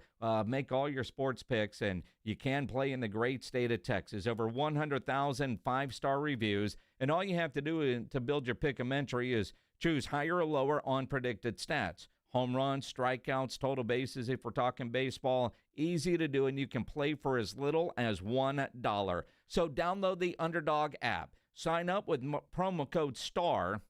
My promo code STAR, S-T-A-R, STAR, easy for me to say, to unlock a special offer of up to $1,000 in bonus cash when you make your first deposit. Again, use promo code STAR when you get signed up at Underdog. Must be 18 plus and present in Texas. Terms apply. See UnderdogFantasy.com/web/deposit-match-terms. Concerned with your play? Call 1-800-GAMBLER or visit ncpgambling.org.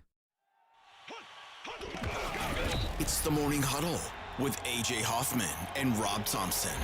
Monday on the Morning Huddle, we're flying solo, but there's so much to talk about. Spurs are in the middle of their summer league run. The Cowboys got to do something about Micah. We're going to look at it all and get ready for a fine week of fun. Get here early. The party starts at 6.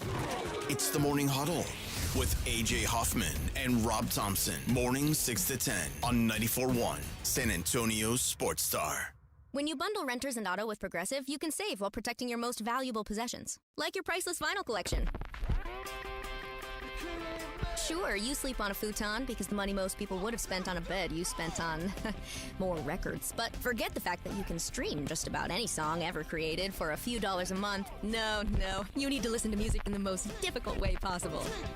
So go ahead and get Progressive so you can save while protecting the things that matter to you. Progressive Casualty Insurance Company and affiliates and other insurers. Not available in all states or situations. By texting 64000, you agree to receive recurring automated marketing messages from Real Success. Message and data rates may apply. No purchase required. Terms apply. Available at ourrealsuccess.com. Do you want to learn how to make money flipping houses and acquiring rental properties right here in San Antonio without using your own money? You'll learn to flip houses and secure rental properties in your spare time to get on track towards real wealth building. We're offering a handful of motivated individuals the opportunity to attend our workshop right here in San Antonio for free. That's right, we'll give you 2 free tickets when you text EARN to 64,000. San Antonio is the perfect market to flip houses and build rental income. Don't miss this opportunity. Come to a complimentary live 2-hour workshop next week right here in San Antonio and learn how to start making money flipping homes and building long-term wealth with rental properties. To get 2 free tickets, text EARN to 64,000. Text in the next 10 minutes, and registrants will also receive a free copy of our Funding for Deals guide. Text EARN to 64,000 for 2 complimentary tickets. Text EARN to 64,000. Transform your water with Connecticut. For a limited time, receive a free reverse osmosis drinking station, $400 off with a trade-in, and 0% interest for 12 months with approved credit. Don't wait. The offer ends soon. Call Connecticut today. Join the Blitz live this Thursday at Lion and Rose at the Dominion for the Harley-Davidson Javelina Bike Night with food, drinks, vendors, and giveaways. That's this Thursday, starting at 2 at Lion and Rose Dominion, just off I-10 after the Dominion exit. Hi, my name's Jason Thompson. I've lived in San Antonio for more than 50 years. Went to grade school, high school, and graduated from law school right here. San Antonians have trusted me as their attorney after serious injury and fatality collisions since 1994. My website is alawyerforus.com.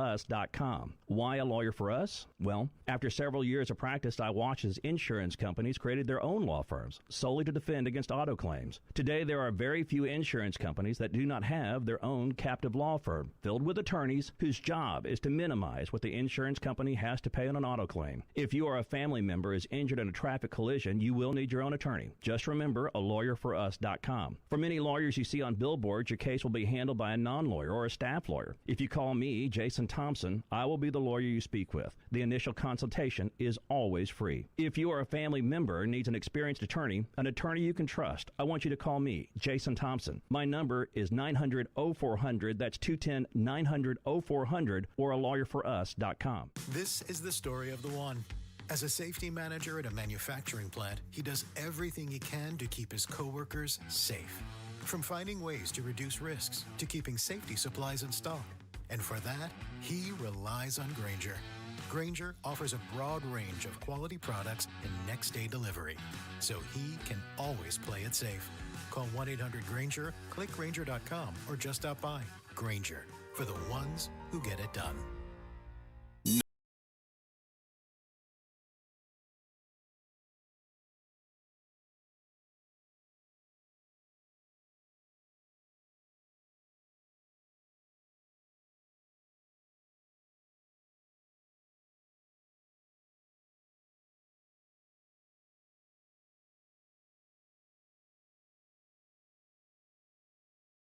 Care professionals and 94.1 San Antonio Sports Star.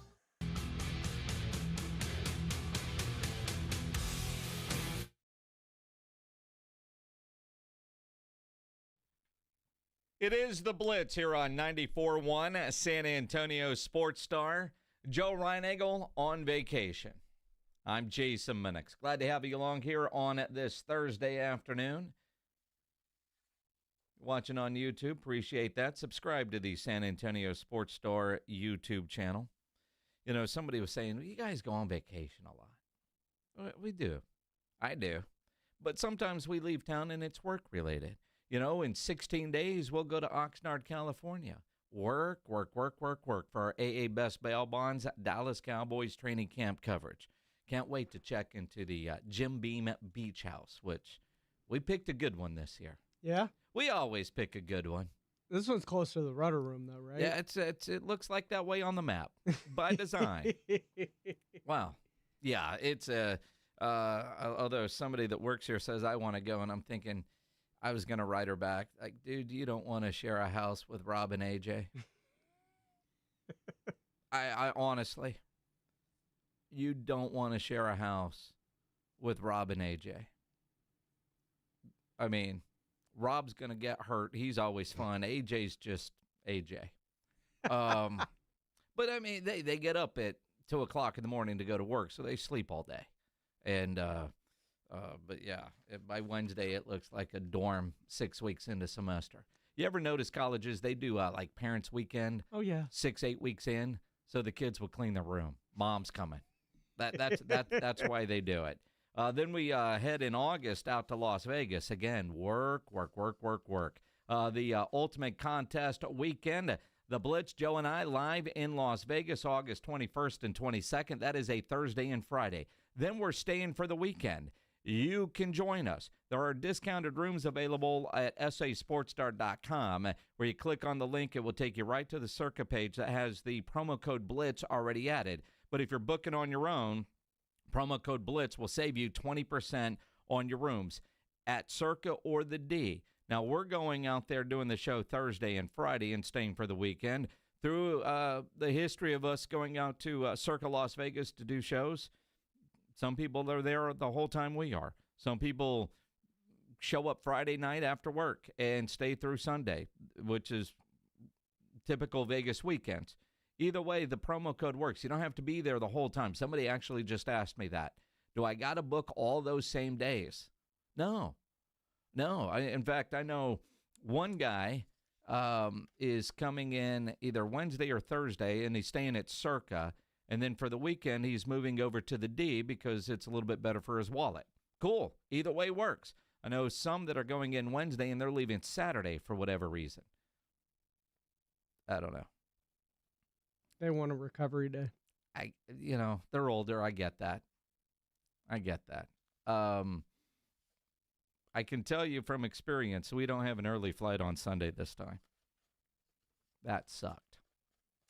When we were booking, it was I think it was the last trip that we were out at Circle Las Vegas. We get in on Wednesday, Sunday, it was an early flight, and I was like, yeah, let's do that. We've been here long enough. No, that was a bad idea. It's Vegas. Late flights are better. They might not be better for your liver or your wallet, but waking up and making the plane, because the limo ride back to the airport early in the morning, nobody was drinking. But plus, you want to be able to take advantage of that limo ride. That's what I'm saying. You can't do that at 8 a.m. I mean, you can't. Nobody did. Speaking of Vegas, the Spurs Summer Leaguers open up their Vegas portion of the Summer League. Now, I find it not surprising that the actual Spurs players, they didn't go support the Summer Leaguers in San Francisco, but they're going to Vegas. Word is Wemby's going to make an appearance. Saw a tweet earlier, got retweeted a whole bunch of times. Dude at the airport said he saw Jeremy, Devin, and Keldon all going to Las Vegas. Now, if you're Jeremy, Devin, and Keldon, why are you flying Southwest? Dude, you're NBA stars. Get a jet. I mean, isn't that the benefit of being an NBA guy? And those three, they could pull their money together and get a private plane. I was about to say, Jeremy and Keldon should have no problem with that. I know what their contract is. Well, I mean, Devin's been paid. That's what I'm saying. Well, you said Jeremy. Oh, yeah. I meant Devin and Keldon. Yeah. I mean, Wemby, I'm going to assume, well, he wasn't mentioned in the tweet, but there was talk when he came back from Japan that he was going to go to Vegas. Does Wemby fit in a regular plane? Sure. I mean, private jets are regular planes. I meant Southwest. I mean, the guy hasn't flown private his whole life. I mean, you say that. I mean, I know. You also haven't been 7'6" his whole life. I mean, I think he's still growing. I mean, when that guy was in the fourth grade, he probably didn't fit on a plane. I mean, let's be honest. And on the flight that I was on coming back from Denver, there was a guy on that plane that I swear had to be 7 feet tall. It was this old white dude. And I thought it was interesting because he went up to the counter and got that pre-board thing. And you know damn well he was like, I'm getting on this thing first, and I'm taking that one seat on a Southwest plane with nobody in front of it because he needed the leg room. Right? I mean, that's part of it. Now, Matt Roy, who is not vertically challenged like I am. Now, Matt is short compared to Wemby. And he says, there's no shot Wemby fits on a Southwest plane. I didn't think so. I barely fit, and he's nearly a foot taller than me. But he's a lot skinnier, Matt.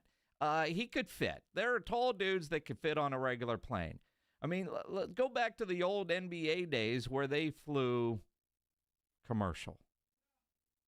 I mean, it was in the 90s. Those dudes were flying commercial, right? The story today is you get ready for this big Cooper Flagg, Bronny James matchup that ESPN is trying to sell us on. Bronny has earned it. The Summer Mavs had to fly commercial, but Cooper Flagg was able to snag a first-class seat.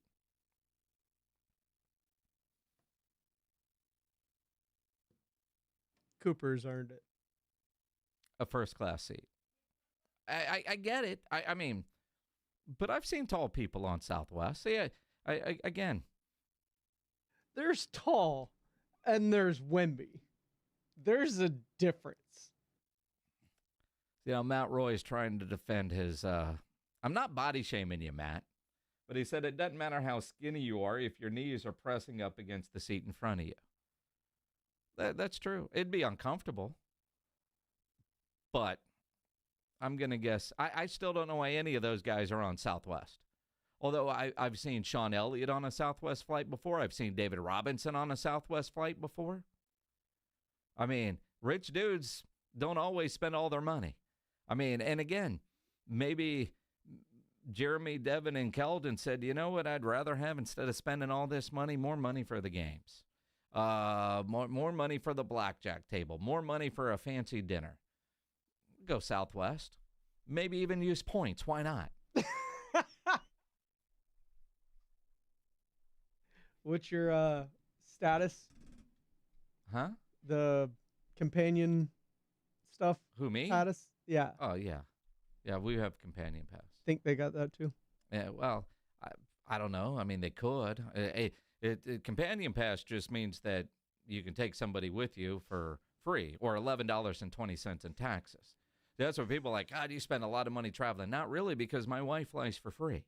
You know, so the cost of a plane ticket is never a deterrent because we only have to buy one. And there you go. It's the A-list preferred that you like because you get on first and you get the free Wi-Fi and 2 free drinks. Keldon and Devin come to Jeremy. They're like, hey, you want to go to Vegas with us? We got a companion pass. I mean, it's possible. I mean, look, rich people can be cheap for a reason. They're always looking for the better deal. Why? Because they have money and they want to make more. Like every time we're like, oh, so-and-so doesn't need the money. I mean, think about Giannis was just on a podcast and talking about, is he going to stay in Milwaukee or go to New York? Listen to the part of the conversation. LA, the tax is bad. New York, tax is bad. Uh-huh. Yeah. Hell no. A lot of people tried to convince me to go and play there and stuff. Oh, no. No. So you staying in Milwaukee? Probably. We'll see. Probably. I love Milwaukee. Yeah, he loves Milwaukee. Probably we'll see. But what's that do? Man, taxes in New York. Do you think, most of us think, well, he doesn't give a damn about taxes. I mean, he's rich. Won't even notice. Yeah, they do. We want to stay rich. We'll see.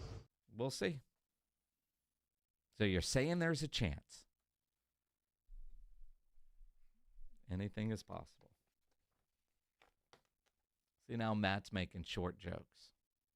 And I get it. I've heard them all. I'm a tall 5'7". And you're right. I have no idea what it's like to be 6 foot whatever Matt is. Also never had to deal with the issues he does on a plane. Nope. But he'll never understand what it's like when you put something in that overhead compartment and you can't reach it without stepping on the chair. He'll have no idea what that is like. You just don't understand. You don't get it, Matt Roy. Thankfully, I've never had that problem. But I've seen it.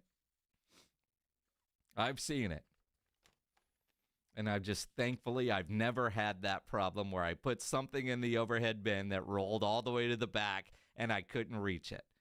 In fact, I saw that on a plane coming back from Seattle. Some guy had, I want to say like a poster tube, and he put it in the overhead compartment, and he was standing on the chair trying to reach it and still couldn't reach it. And that SOB was taller than I am. You know what we do every Thursday about this time? The Blitz wants you to know what's on tap. Presented by Sam's Burger Joint. We get you ready for the weekend. We call it What's on Tap, and it is brought to you by Sam's Burger Joint online at samsburgerjoint.com, where you can go to the website, get your tickets, see their full lineup, the menu. They've got Rebel Angels on stage tonight. Tomorrow night, a really good U2 tribute band called Blood Red Sky. Dustin Nickerson will be out there Saturday, Low Gap on Sunday. On Tuesday, live and local with Blown Lights, Ryan Hunter on Wednesday. Tonight out at Green Hall. Is this true? Sixpence None the Richer are playing? Man, I wish I'd have known that. That's why we do this. Although, I wish I'd have known that yesterday. They're great. Sixpence None the Richer out at Green Hall. The comedian Jeff Dye playing at Stable Hall at the Pearl. Kelsey Ballerini at ACL Live, and over at LOL Comedy Club, it's Adam Dominguez. Friday night out at Green Hall, I'm sure Gary P. Nunn is going to sing songs about Texas. Josh Abbott Band is at Flores Country Store. The Aztec Theater has Strange Love, the Depeche Mode Experience. Charlene McComb's Empire Theater has Girls Night, the musical. Freeman Coliseum has the River City cluster of dog shows. Stable Hall at the Pearl, Full House, the ultimate 90s party. Hatebreed at Vibes Event Center. Tobin Center has Disney's 80s and 90s celebration. ACL Live, Monkeys on a String. Fitzgerald's Bar. Anthem 182, a tribute to Blink 182. They also have San Antone Pilots, a tribute to STP. They better be good. Blue Edmondson. Now, I've known Blue Edmondson a long time, and this dude hasn't put out new music in a while. Blue Edmondson just put out a new record, and it is fantastic. He's playing at Cheatham Street Warehouse. Saturday night, Green Hall has Jake Worthington, James McMurtry at Flores Country Store. Paper Tiger has Y'all Out Boy. Bluebonnet Palace has Passing Strangers. And, you know, it's like I don't know, 90s rock weekend at Fitzgerald's. On Saturday night, and again, you talk about You Better Be Good, they've got a tribute night of 90s rock with a band called Foo Shot, a Foo Fighters tribute, Black Days, an Alice in Chains tribute, and the Better Men, a Pearl Jam tribute. Again, this weekend could be either really good or really, really bad at Fitzgerald's. Don't be surprised if you see me there. What's on Tap brought to you by Sam's Burger Joint. Online at samsburgerjoint.com. Extra innings with Pledge coming up next here on 94.1 San Antonio Sports Star. This is 94.1 San Antonio Sports Star, KTFM Floresville.